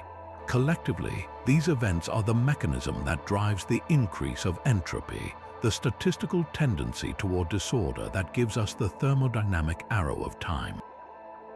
Think of a complex sandcastle on a beach. The laws of physics alone don't dictate that it must crumble, but the constant, random jostling from wind and waves, the environment's equivalent of quantum fluctuations, will inevitably erode its ordered structure into a disordered pile of sand. The castle's high information, low entropy state naturally gives way to a high entropy state because there are astronomically more ways for the sand to be scattered than for it to be arranged as a castle. In this grand cosmic picture, the quantum fluctuations are the universal wind and waves, relentlessly randomizing the universe and pushing it from a state of exquisite order toward greater and greater disorder. This process is what forges the definite past we remember from the open, uncertain future we anticipate. The flow of time we experience is not written into the fundamental laws as an arrow, but emerges as a collective, statistical result of trillions upon trillions of these irreversible quantum events happening every second. Our journey from birth to old age, the evolution of galaxies, and the ultimate heat-death of the universe are all manifestations of this grand, irreversible process driven by the faintest whispers of quantum randomness, continuously solidifying the forward march of time. Now, let us take a bold leap from the foundations of physics into the realm of pure speculation, where science meets science fiction in one of the most provocative ideas of our time. What if the quantum craziness we've been exploring, the fluctuations, the probabilities, the very fabric of space-time, is not a feature of a fundamental reality, but a consequence of something else entirely? What if our universe is, in fact, an incredibly advanced simulation and quantum mechanics is simply the source code? This is the simulation hypothesis, a modern twist on an ancient philosophical question that asks, are we living in a cosmic-level virtual reality? In this view, the bizarre, probabilistic rules of the quantum world begin to make a strange kind of sense. The wave function collapse, where a particle chooses a state only when observed, could be an ingenious programming trick to save on computational resources. Why render the entire universe in perfect, high-definition detail all the time? It would be far more efficient for the simulation to only calculate the precise properties of a system, like the position of an electron, at the moment it becomes necessary, that is, when it is measured. The inherent randomness of quantum events could simply be the output of a cosmic random number generator, a fundamental part of the simulation's algorithm to ensure variety and avoid predictable, boring patterns. This idea finds a curious echo in the fundamental limits of our own reality. We've encountered the Planck length and Planck time, the smallest possible units of space and duration. Below these scales, the concepts of distance and time lose their meaning. Could these be the pixel size and processor clock speed of the universe? Just as a digital image is composed of discrete pixels, our seemingly continuous spacetime might be fundamentally pixelated at the Planck scale, a clear sign of a discrete computational underpinning. The universe's laws of physics, which we work so hard to uncover, would then be nothing more than the simulated laws programmed into the system, consistent and elegant because that's how the software was written. The arguments for this mind-bending possibility often start with a simple statistical projection. If it's possible for an advanced civilization to create a realistic simulation of a universe, even one containing conscious beings, and if such civilizations are likely to arise over the vast expanse of cosmic time, then the number of simulated universes could quickly outnumber the one single, original, base reality. From a probability standpoint, if there are billions of simulations and only one base reality, the odds that we are living in the one true universe are astronomically small. We are far more likely to be Sims in a grand cosmic game. Furthermore, the mathematical nature of our universe is often cited as evidence. Physicist Eugene Wigner famously wrote about the unreasonable effectiveness of mathematics in the natural sciences. The universe seems to run on mathematical laws that we can discover and write down on paper. If the universe is a simulation, then this makes perfect sense. It was built using mathematics as its programming language. The quest for a unified theory of everything could be seen as the attempt to reverse engineer the source code of the simulation. Of course, this theory faces monumental scientific and philosophical objections. The most immediate question is, who is running the simulation and on what kind of computer? The computational power required to simulate every particle in a universe, let alone the consciousness of billions of beings, is unimaginably vast, perhaps requiring more energy and resources than exist in a single universe, leading to a logical paradox. Others argue that the hypothesis is ultimately untestable and therefore not scientific. If the simulation is perfect with no glitches or errors, then it is indistinguishable from reality and the question becomes meaningless. However, some scientists have proposed ways we might actually look for evidence. If our universe is a simulation, it might not be perfectly bug-free. We could search for anomalies in the laws of physics, tiny inconsistencies or rounding errors in fundamental constants that reveal the underlying computational framework. For instance, if we looked at the highest energy cosmic rays from the distant universe, we might find that their behavior subtly deviates from our predictions in a way that suggests a lattice-like pixelated structure to space at the smallest scales. Finding such a glitch in the matrix would be the ultimate scientific discovery, fundamentally rewriting our understanding of existence itself. While the simulation hypothesis remains a fascinating thought experiment rather than an established scientific theory, it forces us to confront the deepest questions about the nature of reality and our place within it, challenging us to consider that the quantum fluctuations we study might be the gentle hum of a computer of cosmic proportions. From the cosmic scale of simulated realities, we now turn our gaze inward to the 3 pounds of tissue inside our own skulls and ask one of the most profound questions of all: what is consciousness? This mysterious experience of being, of feeling, of awareness has long been the domain of philosophers and neuroscientists, but a small yet provocative school of thought suggests that the key might not lie in classical biology alone, but in the strange quantum world we've been exploring. This brings us to a theory that is as controversial as it is fascinating: the idea that quantum fluctuations may be the very engine of conscious thought. The conventional view in neuroscience is that the brain is a vastly complex classical computer. Billions of neurons fire in intricate networks, and consciousness is an emergent property of this computational activity, a kind of software running on the wetware of the brain. While this explains a great deal about information processing, it struggles with the qualitative aspect of consciousness, what philosophers call qualia. How does the objective firing of neurons give rise to the subjective inner experience of the color red, the feeling of love, or the sense of self? It's known as the hard problem of consciousness, and for some, classical physics seems insufficient to solve it. This is where the orchestrated objective reduction theory, or ORCH, enters the picture, proposed by physicist Sir Roger Penrose and anesthesiologist Stuart Hameroff. ORCH makes a breathtaking claim: consciousness is a quantum process. The theory centers on structures inside our neurons called microtubules.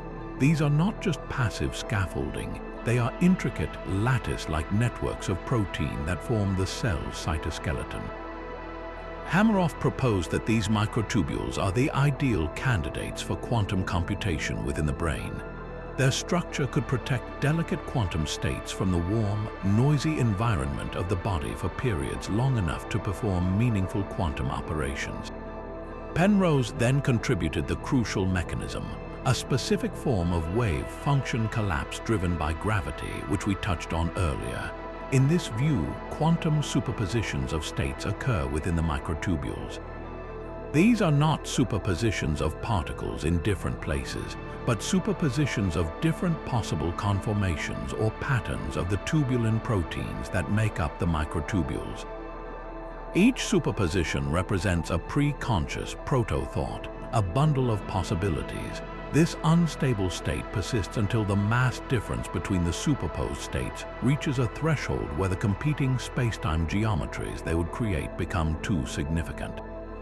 At that point, an objective collapse occurs, not triggered by a measurement, but by a fundamental instability in the fabric of reality itself. This collapse, this spontaneous quantum fluctuation, is proposed to be a moment of conscious experience. Each collapse selects a definite state from the superposition, and the sequence or orchestration of these collapses, guided by the brain's classical synaptic activity, gives rise to the stream of consciousness we all experience. What makes this idea so compelling to its proponents is how it might explain features of the mind that are deeply puzzling from a classical perspective. Take free will. In a deterministic classical brain, every thought and decision would be the inevitable outcome of prior electrical and chemical states, leaving no room for genuine choice. But if quantum indeterminacy is involved, then the outcome of a process is not predetermined. The collapse of the wave function introduces an element of non-algorithmic, unpredictable creativity. Our choices could be truly our own, not merely the result of a complex calculation. Similarly, human understanding often seems to arrive in sudden aha, moments of insight that feel different from step-by-step logical deduction. Penrose argues that this is akin to a quantum process, a collapse from a state of fuzzy potential into a single, definite, and understood idea. This theory boldly attempts to bridge the chasm between the objective world of physics and the subjective world of mind, suggesting that the two are not separate realms but are deeply intertwined at the most fundamental level of reality. It is crucial, however, to acknowledge the substantial skepticism that surrounds or. The primary criticism from physicists is the issue of decoherence. The brain is warm, wet, and chaotic, an environment considered extremely hostile to maintaining fragile quantum superpositions. Quantum effects are typically observed in highly controlled, ultra-cold laboratory settings. Critics argue that any quantum coherence in microtubules would be destroyed almost instantly by interactions with the surrounding environment, far too quickly to have any bearing on the rapid timescales of neural processes. From the perspective of neuroscience, many argue that there is no need to invoke quantum mechanics to explain consciousness. They point to the incredible success of classical models in explaining memory, perception, and behavior, and see quantum theories as an unnecessary complication, a case of quantum mysticism applied to a problem we simply haven't solved with classical tools yet. Despite these valid criticisms, research continues. Some experiments have suggested that anesthetics, which selectively erase consciousness while leaving non-conscious brain activity intact, may operate by suppressing quantum vibrations in microtubules. Others are exploring whether quantum effects might play a role in other biological processes, like photosynthesis or bird navigation, suggesting that nature may indeed have found ways to harness quantum mechanics in warm, living systems. Whether or is ultimately proven correct or not, it stands as a powerful testament to the far-reaching implications of quantum theory. It demonstrates that the implications of a fizzing, fluctuating vacuum extend beyond the birth of galaxies and the flow of time, reaching into the very heart of what it means to be aware, to think, and to be. While the idea of a simulated universe offers a technological metaphor for quantum weirdness, an entirely different perspective seeks not to explain it away, but to embrace it as a sign of a deeper, more unified reality. This brings us to a profoundly beautiful and holistic theory, David Bohm's concept of the implicate order. A colleague of Einstein's, Bohm was deeply troubled by the fragmented, probabilistic nature of standard quantum theory. He sought a vision of reality that was whole, continuous, and deterministic, yet could still account for all the strange quantum phenomena. His answer was to propose that the world we perceive with our senses is just the surface level, which he called the explicate order. This is the realm of separate objects, definite locations, and the clear flow of time, the unfolded reality of our everyday experience. But Bohm argued that this explicate order unfolds from a much deeper, hidden dimension of reality, the implicate order. In this fundamental realm, everything in the universe is enfolded into everything else. Space and time, as we know them, lose their meaning. The entire cosmos exists in a state of undivided wholeness. Think of it like a hologram where every single part of the film contains information about the entire three-dimensional image. Or, for a more dynamic analogy, imagine a droplet of ink being stirred into a viscous fluid like glycerin. As the stirring continues, the ink seems to disappear, becoming enfolded into the liquid. But if you reverse the stirring, the droplet of ink will perfectly re-emerge, unfolded back into visibility. In Bohm's view, the entire universe is in a constant process of enfolding and unfolding from this implicate background. So, where do quantum fluctuations fit into this grand scheme? Bohm saw them not as random, pointless jitters, but as the visible surface ripples of a ceaseless, deeper activity he termed the holomovement. This is the dynamic, flowing process of the entire universe, the constant movement of enfolding and unfolding from the implicate order. What we detect as a quantum fluctuation in the vacuum is simply a tiny, localized manifestation of this endless, holistic motion. In this view, a particle like an electron is not a fundamental, solitary billiard ball. Instead, it is a stable, sustained excitation of the underlying holomovement. It's akin to a persistent whirlpool in a flowing river. The whirlpool has a stable form and location, but it is not independent of the river. It is a manifestation of the water's continuous flow. The particle's seemingly independent existence is an abstraction. Its true nature is as a feature of the whole. This perspective offers a stunningly elegant explanation for one of quantum mechanics' most baffling features, non-locality and entanglement. In the standard view, when two particles become entangled, measuring one instantly affects the other, no matter the distance, in a way that seems to violate the speed of light limit. This spooky action at a distance is a profound mystery, but in Bohm's implicate order, it's not spooky at all, it's natural, because the two particles are not truly separate entities. At the deeper, implicate level, they remain fundamentally connected and enfolded into each other. Their separation in the explicate order is an illusion. The instantaneous connection is simply the universe acting as a single, unbroken whole. The measurement on one part of the whole immediately informs the state of another part, not because a signal travels, but because there was never a real separation to begin with. The holomovement ensures that the entire system responds in a coordinated way. Bohm's theory provides a radically different philosophical foundation for physics. Instead of a universe built from separate, interacting parts, we have a universe that is a single, unbroken reality of movement. The task of physics, then, is not to break things down into their smallest components, but to understand the laws of this holomovement, the process by which the underlying wholeness manifests as the world of seemingly separate objects. While Bohm's ideas have not entered the mainstream of physics in the same way as the Copenhagen interpretation, they have been deeply influential in fields like philosophy, psychology, and the study of consciousness, offering a framework where mind and matter are not separate substances but different expressions of the same underlying reality. It's a vision that replaces the image of a universe of chance collisions with one of an unbroken, flowing wholeness, where every quantum fluctuation is a whisper from the depths of an interconnected cosmos. Now we turn from the fate of galaxies and the nature of time to a question that strikes at the very heart of our own existence. How did life begin? For decades, the prevailing view has been that life emerged through a slow, gradual process of chemical evolution in the primordial soup of early Earth. Molecules collided and combined, driven by random thermal energy, eventually forming the complex structures necessary for biology. But there's a puzzling gap in this story. Many of the key reactions needed to build life's essential molecules, like the long chains of RNA that are thought to be life's first spark, are incredibly slow and inefficient when explained by classical chemistry alone.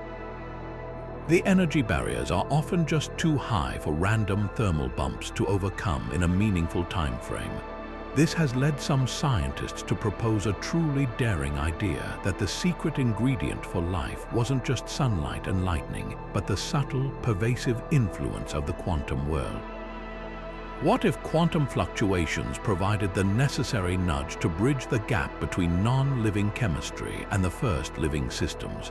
The most promising candidate for this quantum assist is the phenomenon of quantum tunneling, which we've seen allows particles to cheat their way through energy barriers. In the context of the origin of life, this could have been a game changer. Consider the process of transferring a proton or an electron from one molecule to another, a fundamental step in countless biochemical reactions. Classically, these particles need to be kicked over an energy hill, but quantum tunneling would have allowed them to simply appear on the other side, dramatically accelerating reaction rates at the temperatures found on the early Earth.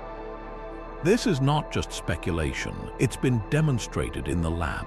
For instance, studies on the behavior of hydrogen atoms in enzymes show that tunneling can speed up reactions by factors of thousands or even millions. In the warm, confined environments of clay minerals or near deep-sea hydrothermal vents, conditions thought to mimic the cradle of life, these quantum effects could have made the difference between a sterile pond and a nutrient-rich broth where complex molecules like RNA could form and persist.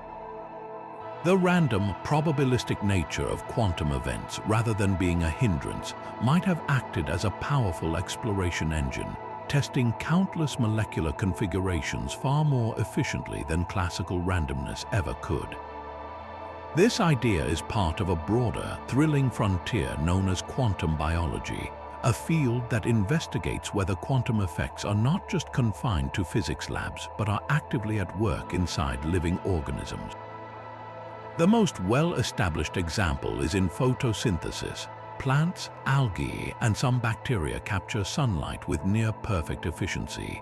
For years, it was a mystery how the energy from a photon, absorbed by a chlorophyll molecule, could travel through a complex antenna of proteins to a reaction center without losing most of its energy as heat. The answer, surprisingly, appears to involve quantum coherence. The energy doesn't just hop randomly from one molecule to the next. Instead, it exists in a superposition, effectively exploring multiple pathways through the protein matrix simultaneously, like a wave finding the most efficient route. It samples all possible paths at once and collapses onto the optimal one, ensuring the energy arrives with remarkable speed and efficiency. This isn't a fleeting effect at near absolute zero. It's happening in warm, wet, noisy biological tissue, challenging the old assumption that quantum states are too fragile for life. Another stunning example is found in the navigation of migratory birds. Species like the European robin travel thousands of miles with astonishing precision, and evidence suggests they use the Earth's faint magnetic field as a compass. But how does a bird's brain detect a magnetic field far weaker than that of a common refrigerator magnet? The leading hypothesis points to a quantum effect called the radical pair mechanism. It's thought that light hitting a protein called cryptochrome in the bird's eye causes a pair of electrons to become entangled. Their quantum spin states are exquisitely sensitive to the orientation of the Earth's magnetic field. The field's influence determines the chemical outcome of the reaction, ultimately sending a signal to the bird's brain that says, "This way is north." Here, entanglement, a phenomenon we usually associate with particles in isolated vacuum chambers, may be a functional tool used by a living creature to navigate the world. If quantum effects are so vital in modern biology, it's a compelling leap to suggest they were present at the very beginning, woven into the fabric of life's origin. The quantum fluctuations of the vacuum, the same ones that seeded galaxies, might have also provided the subtle, probabilistic boost needed to cross the chemical chasms that separated non-life from life. This doesn't diminish the wonder of life, it deepens it, suggesting that the line between the inorganic quantum world and the living world is far blurrier than we ever imagined.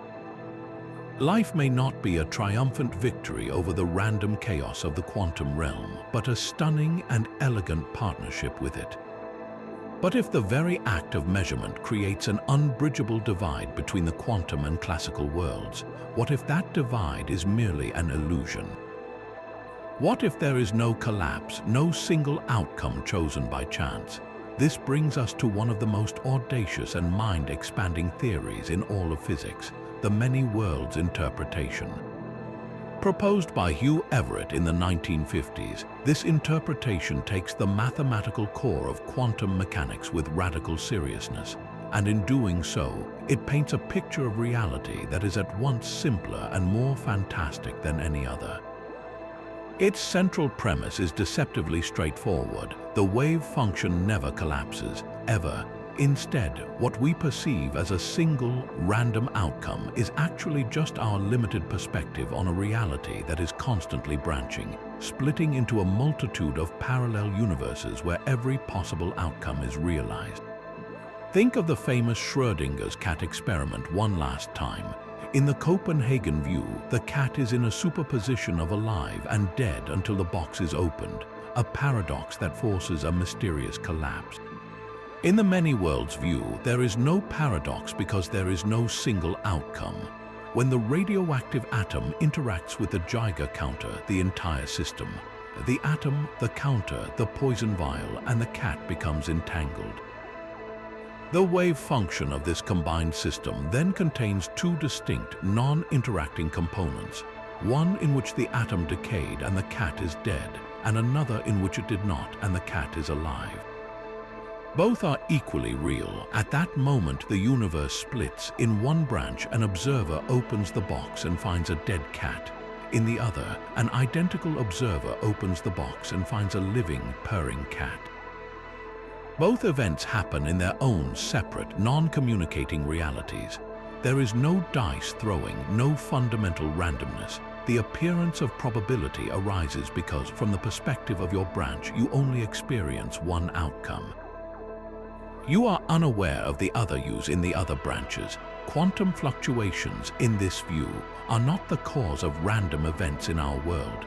They are the moments where the cosmic tree of reality grows a new limb, where the universe's inherent possibilities physically actualize into new, parallel worlds. The implications of this are, to put it mildly, staggering. Every quantum event that has ever happened, from the decay of a single atom to the interaction of a photon with your retina, has spawned new universes. This means the multiverse is not just a collection of distant bubbles with different physical constants, as in eternal inflation. It is an ever-branching, infinitely complex tree of possibilities rooted in our own universe's history. Every choice you've ever made to turn left or right, to speak or stay silent, was likely influenced by countless quantum processes in your brain. According to many worlds, for every decision, there is a universe where you made the other choice. There is a world where you never met your partner, a world where a different candidate won every election, a world where the dinosaurs were never wiped out by an asteroid. The number of parallel worlds is not just large, it is truly infinite, with new ones budding off at every instant. This interpretation is powerfully appealing to many physicists because it is completely deterministic and eliminates the need for a separate, ill-defined measurement process. The entire universe, including all observers, simply evolves according to the smooth, unambiguous Schrödinger equation. There is no longer a mysterious divide between the quantum and classical realms. Everything is quantum, and classical reality is just what we experience within our particular branch. However, this elegant simplicity comes with its own profound puzzles. The most significant is the problem of probability. In standard quantum mechanics, we can calculate that a particular outcome, like an electron spinning up, has a 90% chance of occurring. But if both outcomes happen, what does a 90% chance actually mean?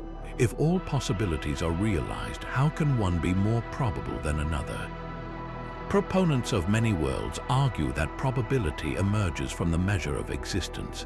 Some branches might be more numerous or have a greater weight in the wave function.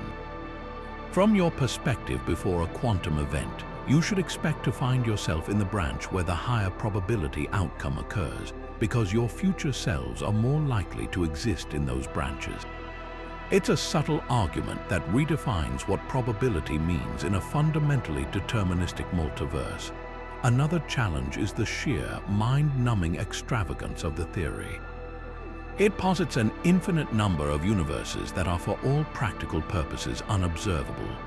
This can feel, to critics, like an ontological extravagance, explaining the weirdness of our world by proposing an infinity of other worlds we can never access. Yet, for its supporters, this is a small price to pay for an interpretation that is pure, that takes the equations at face value without adding extra steps like collapse. It presents a universe of boundless potential, where every tragedy is undone somewhere, every hope is realized in another reality, and our lives are just one thread in an infinite tapestry of what might be. It is a vision that transforms the quantum dice roll from a moment of chance into a moment of cosmic creation, forever branching out into a multiverse of all possible stories.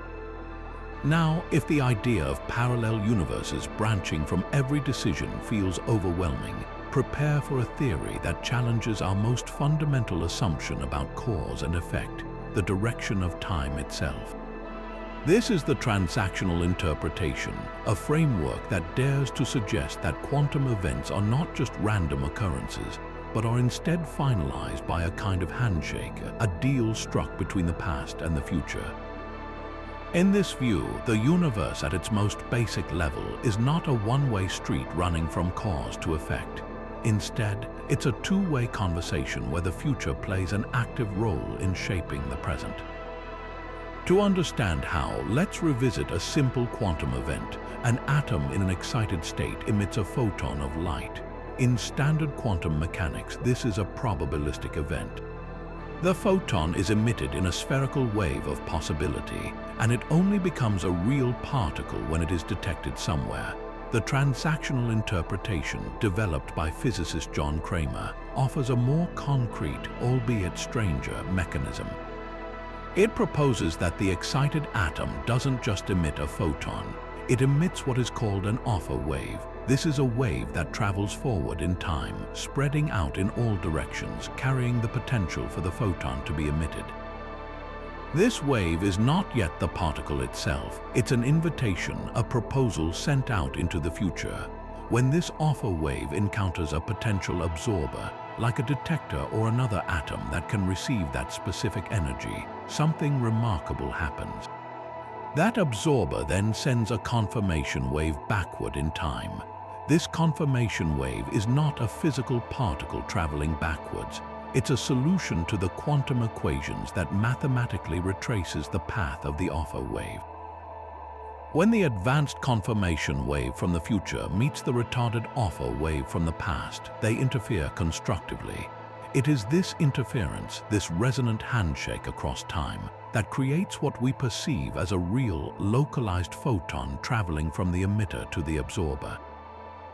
The transaction is completed and the event becomes definite. The quantum fluctuation is complete. This interpretation provides an incredibly elegant and intuitive picture for some of quantum mechanics' most puzzling phenomena. Take the famous double-slit experiment. Why does a single electron seem to go through both slits and interfere with itself? In the transactional view, the electron is emitted as an alpha wave that indeed travels through both slits. The wave then reaches the detector screen at the back. Every possible point on the screen that could absorb the electron sends back its own confirmation wave. However, these confirmation waves will only constructively interfere along specific paths specifically, those paths that correspond to the bright bands of the interference pattern. The transaction is most likely to be completed where the waves from both slits reinforce each other. The electron never had to be in two places at once. Instead, the transaction that solidified its path was negotiated through waves exploring all possible routes and only being confirmed where the temporal handshake could occur. This also offers a stunningly simple explanation for quantum entanglement. When two particles are entangled, a measurement on one instantly affecting the other is no longer spooky action at a distance. It's simply the completion of a transaction that was set up when the particles were created. Their offer and confirmation waves are inherently linked, and the transaction involving one particle automatically confirms the state of the other, regardless of the spatial separation, because the waves connecting them are a single, unified process. The most provocative and for many troubling aspect of this interpretation is its embrace of retrocausality, the idea that the future can influence the past. The confirmation wave travels backward in time, meaning the absorption of the photon in the future is a necessary condition for its emission in the past to become real. This turns our everyday understanding of causality on its head. However, proponents argue that this is not as paradoxical as it seems. The process is perfectly consistent and does not allow for paradoxes like going back in time to prevent your own birth. The transaction is a self-consistent loop. The future that sends the confirmation wave is one that could only have come from the past that sent the offer wave. It creates a closed, consistent timeline. This interpretation completely eliminates the need for wave function collapse or an observer. Reality is not created by measurement. It is defined by a completed transaction, a mutual agreement between emitter and absorber that is secured through a dialogue across time. While the transactional interpretation is not as widely known as the Copenhagen or many worlds views, it stands as a powerful reminder that our classical intuition about time may be the very thing preventing us from seeing the quantum world with perfect clarity, suggesting that the universe is far more interconnected, not just in space but in time itself. Yet as we consider the profound implications of quantum mechanics for the cosmos and for consciousness, we inevitably arrive at a question that is intensely personal. To what degree are we the authors of our own lives? This brings us to a theory that sits at the intersection of physics, neuroscience, and philosophy, the possibility that quantum fluctuations could be the physical bedrock of free will. For centuries, the debate has raged between determinism and free will. In a purely classical, Newtonian universe, the argument for determinism is formidable. If the universe is a vast collection of particles following strict, predictable laws, then the state of the universe at any one moment completely determines its state in the next. This would include the atoms and molecules in your brain, your thoughts, your choices, your sense of being in control. All of it would be the inevitable result of a causal chain stretching back to the Big Bang. In this view, free will is an illusion, a compelling story generated by a complex biological machine. However, quantum mechanics introduces a fundamental element of genuine randomness into the fabric of reality. If the brain is not a closed classical system, and if quantum fluctuations can influence neuronal processes, then the rigid chain of cause and effect might be broken. The idea is that at the most critical junctures of decision-making, perhaps at the level of synaptic vesicle release or ion channel operation, a quantum event could introduce a random element. This indeterminacy would mean that even with an identical prior state of the brain, the outcome of a decision could be different. Proponents of this view argue that this randomness is not the enemy of free will, but its necessary precondition. It creates a space where the you, that is your conscious experience, can act as a determining factor, tipping the scales in a way that is not preordained by physics alone. Your will would be a real causal force in the world, exploiting the openness provided by quantum indeterminacy to make genuine choices. Yet, this appealing idea immediately faces a powerful counter-argument. Randomness alone does not equal freedom or control. If our decisions are simply the result of random quantum dice rolls in our neurons, how is that any more free than being determined by strict physical law? It would replace a puppet controlled by predictable strings with a puppet whose strings are jerked by pure chance. This doesn't feel like free will, it feels like chaos. This is where the philosophy of mind offers a crucial distinction. The libertarian view of free will, which seeks a radical break from determinism, requires that the agent, the conscious self, is the ultimate source of its choices. For quantum fluctuations to support this, they must be more than just noise. They would need to be integrated into the cognitive process in a way that the conscious mind can harness or shape. This is a tall order. It suggests a kind of quantum volition where consciousness can somehow bias or orchestrate probabilistic events at the microscopic level. This is precisely what theories like ORCH attempt to describe, proposing that consciousness arises from specific quantum gravitational processes in the brain that are non-algorithmic and therefore not predictable. In this scenario, a conscious thought isn't just a passenger reading out a decision made by either deterministic or random processes. It is an active participant in the collapse of the wave function, making a choice that is neither determined nor random but truly free. However, many philosophers and scientists find a different path more compelling, known as compatibilism. This view argues that the entire debate is framed incorrectly. Free will, compatibilists suggest, isn't about being exempt from the laws of physics. Instead, it's about acting in accordance with our own desires, beliefs, and character without external coercion. You exercise free will when you choose a meal you enjoy, not when your choice is random. From this perspective, it doesn't matter if the underlying brain processes are deterministic or have a random quantum component. What matters is the higher-level psychological reality of deliberation and reason. Your brain is a complex system that integrates memories, emotions, and goals to make decisions. Whether the firing of a particular neuron has a 1% chance of being influenced by a quantum event is irrelevant to the experience of weighing options and making a choice that feels authentically your own. In fact, too much randomness would be detrimental to free will, as it would disrupt the coherent, reason-guided process we associate with meaningful action. The compatibilist would argue that we don't need quantum mechanics to save free will.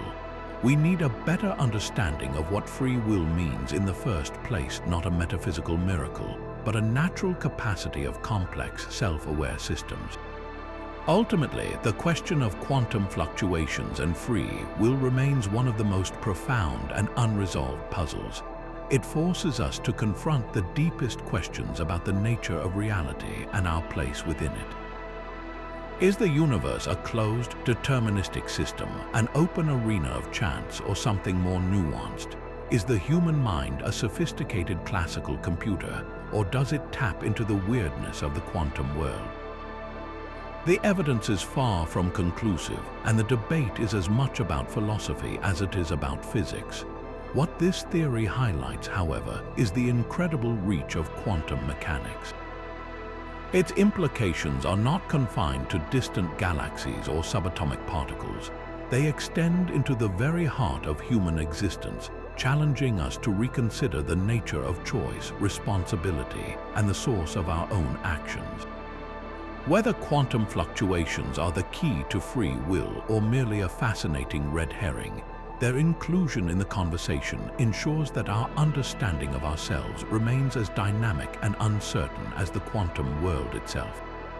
After exploring the idea that the future might reach back to shape the present, we arrive at a theory that places us, the observers, at the very center of cosmic creation in the most profound way imaginable. This is John Wheeler's participatory anthropic principle, a concept that transforms the role of consciousness from a passive witness into an active architect of reality. Wheeler, a legendary physicist who helped shape our understanding of black holes and nuclear fission, took the weirdness of quantum mechanics to its most radical conclusion. He proposed that the universe only comes into being through the act of observation. In this view, the quantum fluctuations that seeded everything we see were not fixed events at the dawn of time. Instead, they remained in a ghostly state of superposition, a fog of unresolved potential, waiting for a conscious observer to finally look back and, in the act of measurement, crystallize their history. This suggests an unbelievable retroactive causality. Our scientific inquiry today, our very act of questioning the cosmos, might be what solidified the specific conditions that allowed us to exist in the first place. It's as if the universe is a giant cosmic question, and we are the mechanism for its answer. To grasp how this could possibly work, Wheeler devised a brilliant and elegant thought experiment known as the delayed choice experiment.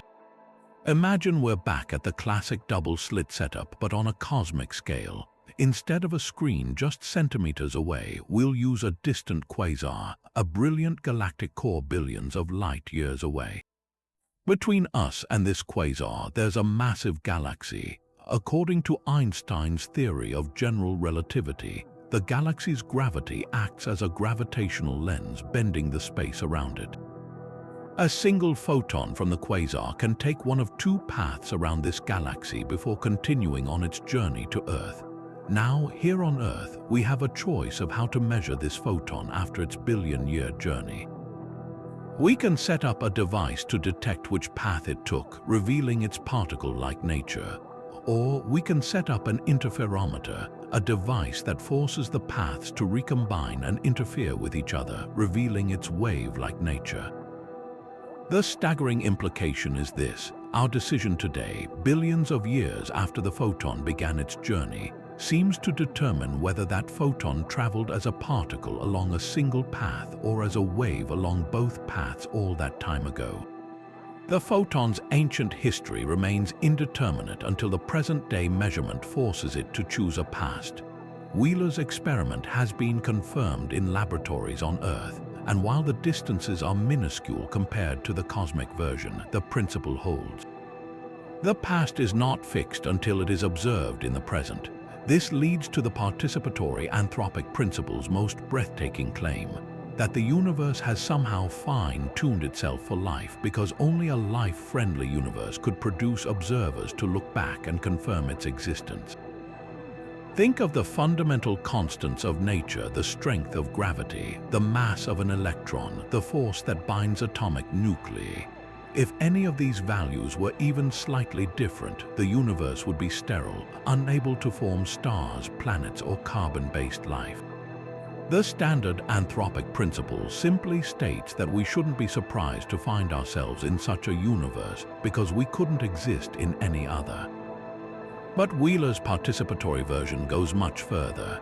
It suggests that these constants were not set in stone at the moment of the Big Bang. They were unresolved possibilities, their wave functions encompassing all potential values. It was only with the eventual emergence of conscious observers that a specific, life-permitting history was selected from the infinite quantum menu. Our observation today is what locked in the initial conditions billions of years ago. In this sense, we are not just accidental inhabitants of a ready-made universe. We are participants in a grand cosmic feedback loop, essential for bringing the universe into a definite state. We are the universe becoming aware of itself, and in doing so, completing its own creation. This idea represents the ultimate expression of a co-created reality, where the line between the observer and the observed dissolves into a single, interdependent whole, forever bound by the quantum thread of existence. But if the future can reach back to finalize quantum events, what happens when something falls into a place from which nothing, not even information, is supposed to escape? This brings us to one of the most intense battles in modern physics, a conflict that pits the foundational rules of quantum mechanics against the grim predictions of general relativity. At the heart of this battle lies the black hole information paradox, a puzzle that forces us to question whether quantum fluctuations are a destructive force or a cosmic librarian, meticulously preserving the universe's deepest secrets. To understand the paradox, we must first return to Stephen Hawking's great insight. Black holes are not entirely black. As we've seen, due to quantum fluctuations near the event horizon, virtual particle pairs can be ripped apart, with one particle falling in and the other escaping as radiation. This Hawking radiation causes the black hole to slowly lose mass and eventually evaporate completely over astronomical timescales. The problem is the nature of this radiation. Hawking's original calculations showed that this radiation is purely thermal, a featureless heat bath. It contains no information whatsoever about the intricate details of the stars, planets, or anything else that formed the black hole or later fell into it. It tells you only the black hole's mass, charge, and spin, nothing more. This creates a catastrophic clash with a fundamental tenet of quantum mechanics, unitarity. In the quantum world, information, the specific quantum state of every particle, can never be truly destroyed. It can be scrambled, hidden, or transformed, but it must, in principle, be recoverable. If you burn a book, the information isn't gone. It's encoded in the precise arrangement of the smoke and ash particles. With perfect knowledge, you could theoretically reverse the process and reconstruct the book. But Hawking's calculations suggested that when a black hole evaporates, it performs the ultimate act of information erasure. The unique quantum information of everything that ever crossed its event horizon is irretrievably lost to the universe. This presents a stark either-or choice. Either quantum mechanics is wrong and information can be destroyed, which would undermine the entire framework of physics, or general relativity is wrong in its prediction of a perfect information-swallowing event horizon. This is the information paradox, and it has haunted theoretical physics for decades. One of the most prominent proposals for a solution is the idea of black hole complementarity, a concept that demands we abandon our classical notion of a single objective reality. This principle suggests that the experience of an observer falling into a black hole and the experience of an observer watching from afar are both valid, but they cannot be reconciled into one coherent picture. From the perspective of the distant observer, due to the extreme gravitational time dilation at the event horizon, an infalling object never actually crosses it. Instead, it appears to slow down, smear out, and have its information encoded on the event horizon's surface via a process related to quantum fluctuations. This information is then slowly and chaotically released in the Hawking radiation. For the distant observer, no information is lost, it's just incredibly scrambled. However, for the astronaut bravely falling in, nothing special happens at the event horizon. They cross it smoothly according to Einstein's equivalence principle and are eventually torn apart by tidal forces deep inside the black hole.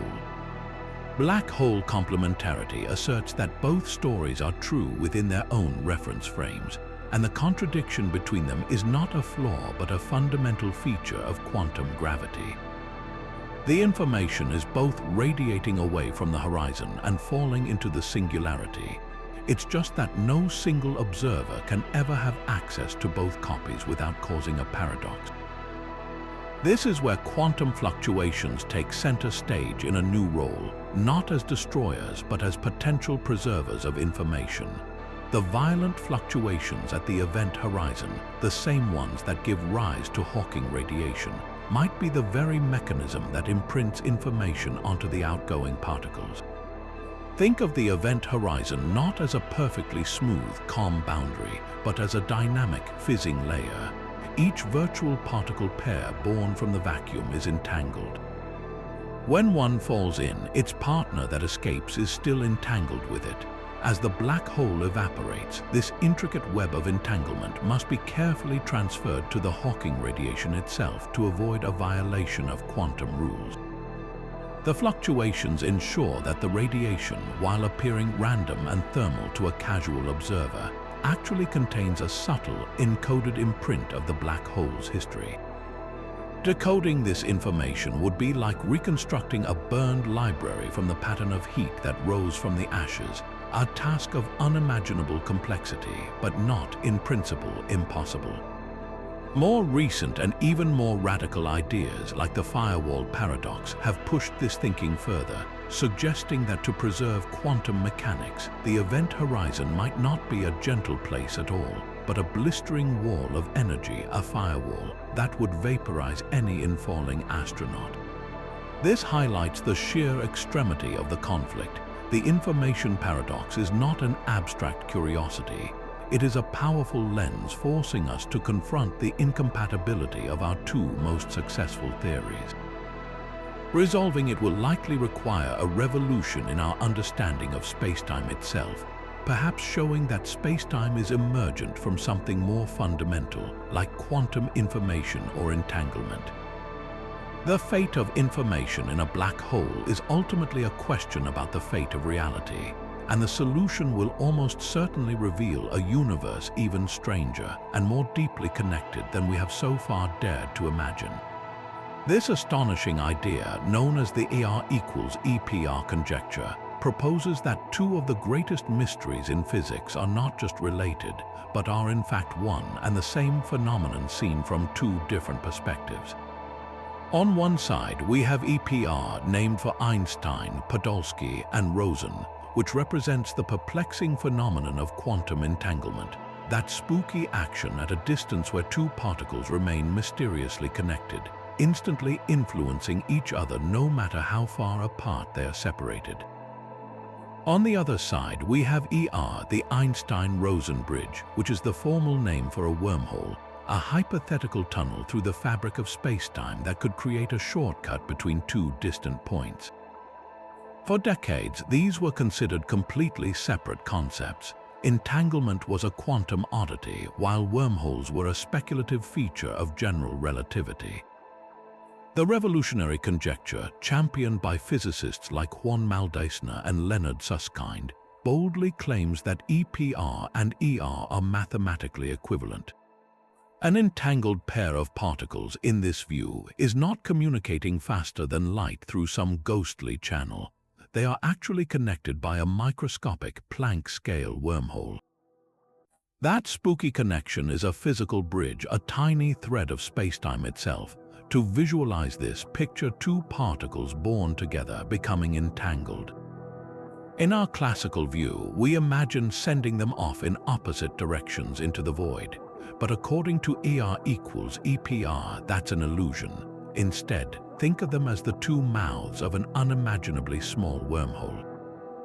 Even as they move light years apart, they are not separate entities. They are connected by a hidden umbilical cord woven from the very fabric of spacetime. This wormhole isn't something you could travel through. It's a non-traversable bridge, so incredibly narrow and unstable that only information in some exotic form could pass through it. This provides a breathtakingly elegant solution to the problem of non-locality that so troubled Einstein. The influence isn't spooky or instantaneous across a gap. It's simply taking a direct subspatial shortcut. The particles are not defying the speed of light because, from a geometric standpoint, they are not truly far apart at all. This conjecture finds its deepest meaning when we apply it to the black hole information paradox we just explored. Imagine a pair of entangled particles, A and B. Now, let particle A fall into a black hole. What happens to its entangled partner, particle B, left outside? According to standard quantum mechanics, the entanglement must be preserved, but how can that be if particle A is lost behind the event horizon? ER equals EPR offers a stunningly geometric answer.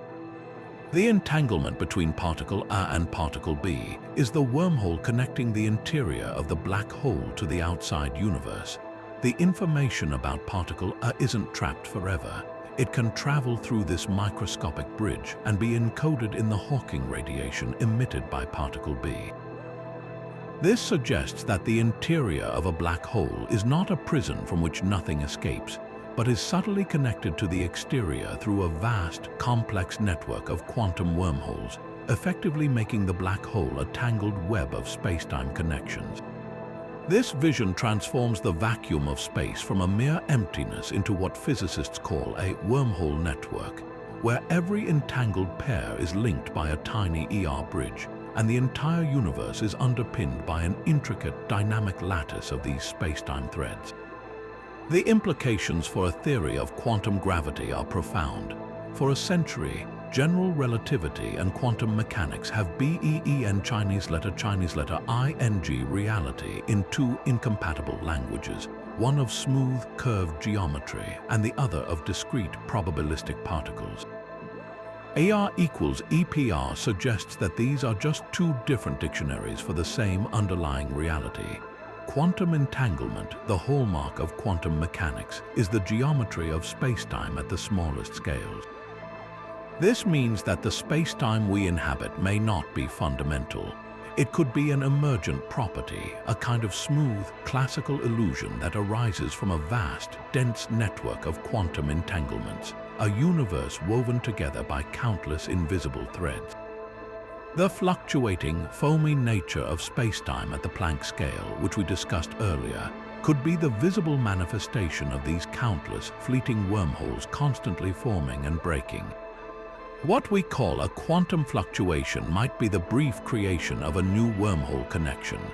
This is the ultimate geometrization of physics, a step towards realizing Einstein's dream of a universe where all forces and particles are just manifestations of the geometry of spacetime, a cosmos where the quantum and the gravitational are finally seen as two sides of the same deeply connected coin.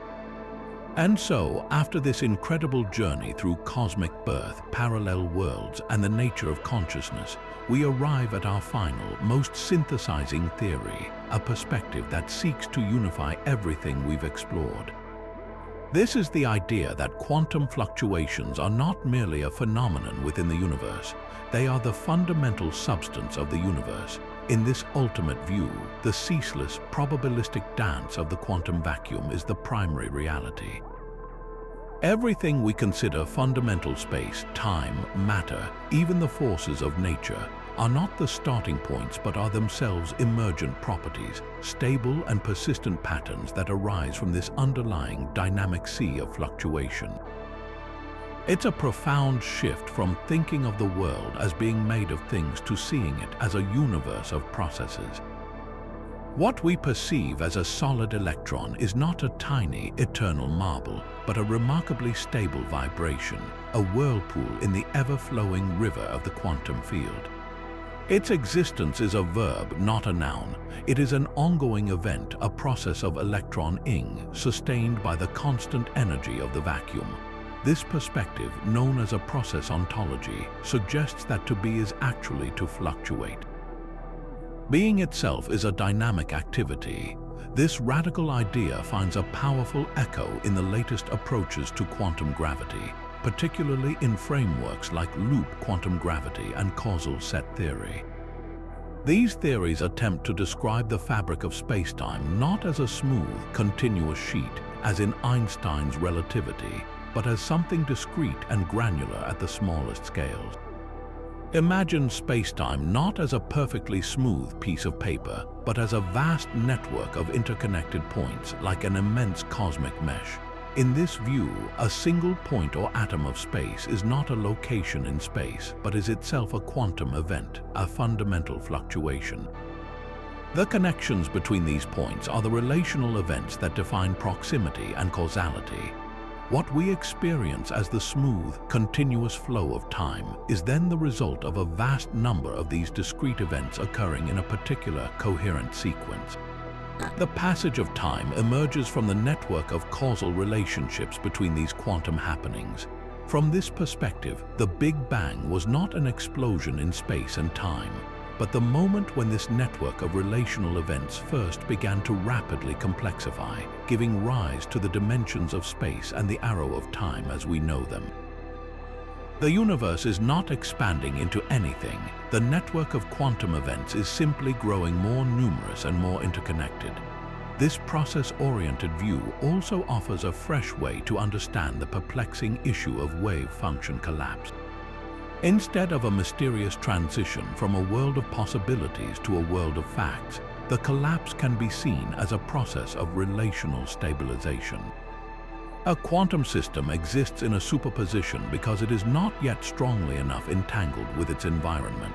Its state is still fuzzy, a cloud of potential relations. The act of measurement is not a special, magical event, but simply the moment when the system forms a sufficient number of new, stable relationships with the particles of the measuring device and ultimately the observer. This web of correlations solidifies one particular outcome from the soup of possibilities.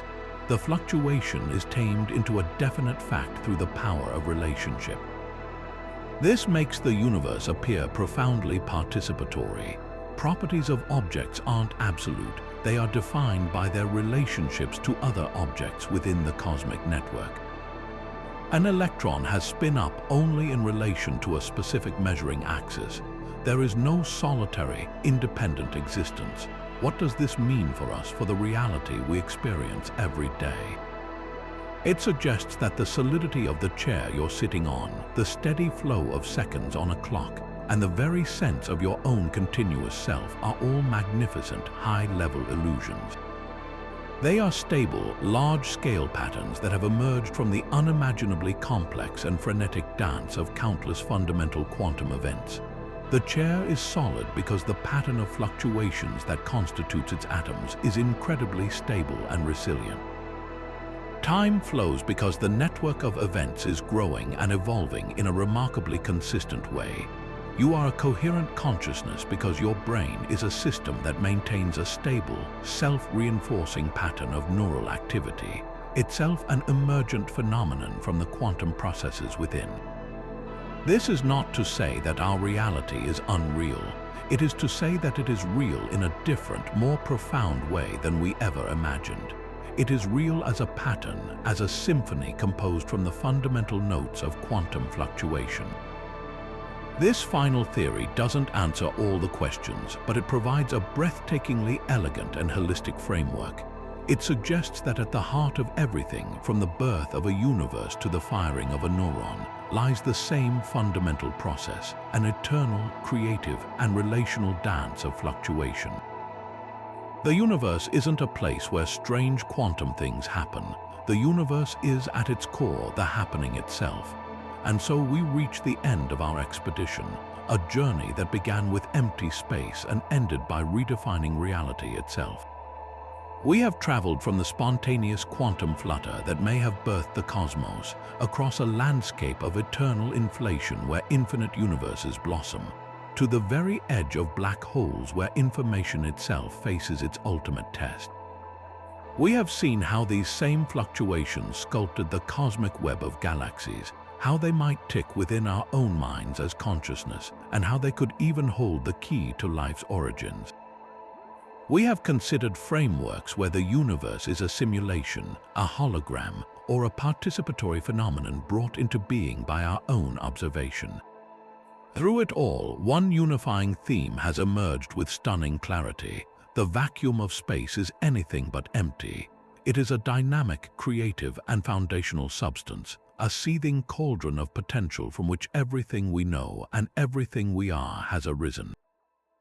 This journey transforms our understanding of existence. The solid, predictable world of our daily experience is revealed as a magnificent illusion, a stable pattern etched onto a foundation of pure, probabilistic energy. What we call a particle is a sustained vibration. What we experience as the flow of time is the cumulative effect of countless irreversible quantum decisions. The universe is not a collection of static objects but a symphony of processes, a continuous dance of creation and annihilation humming just beneath the veil of perception. The profound implication is that randomness and potentiality are not bugs in the system of reality. They are its most fundamental features. They are the engine of cosmic evolution, the source of novelty, and the reason why our universe is so rich, complex, and beautifully unpredictable. As we reflect on these 30 theories, from the established foundations of quantum field theory to the wild frontiers of the multiverse and the implicate order, it's clear that we are living in a golden age of cosmic inquiry. Each of these ideas, whether proven or speculative, represents a courageous attempt to listen to the whispers of the quantum world and understand the grand story they are telling. They challenge us to think bigger, to question deeper, and to embrace the wonderful weirdness of it all. The greatest mystery may not be any single theory, but the astonishing fact that our minds, themselves products of this quantum froth, can even begin to comprehend its depths. Now, we turn this final thought over to you. Which of these theories resonated most deeply? Did the idea of a holographic universe reshape your sense of reality? Or did the practical magic of quantum tunneling in your smartphone leave you in awe? Perhaps the philosophical implications of the many worlds interpretation or the biological mystery of quantum life captured your imagination. The conversation does not end here, it is just beginning. Share your most mind-bending pick in the comments below. We are endlessly fascinated by these discussions and the perspectives you bring. If this journey into the quantum wonderland has sparked your curiosity, be sure to subscribe to the channel. We are constantly exploring the furthest reaches of space, time, and imagination, and we will be thrilled to have you along for the next adventure. Until then, remember to look at the world around you with fresh eyes. The stillness is an illusion, the silence is a lie. You are standing on a planet spinning through a galaxy that was seeded by quantum whispers, living in a universe that is, at its heart, a boundless ocean of creative energy. Thank you for exploring these mysteries with us.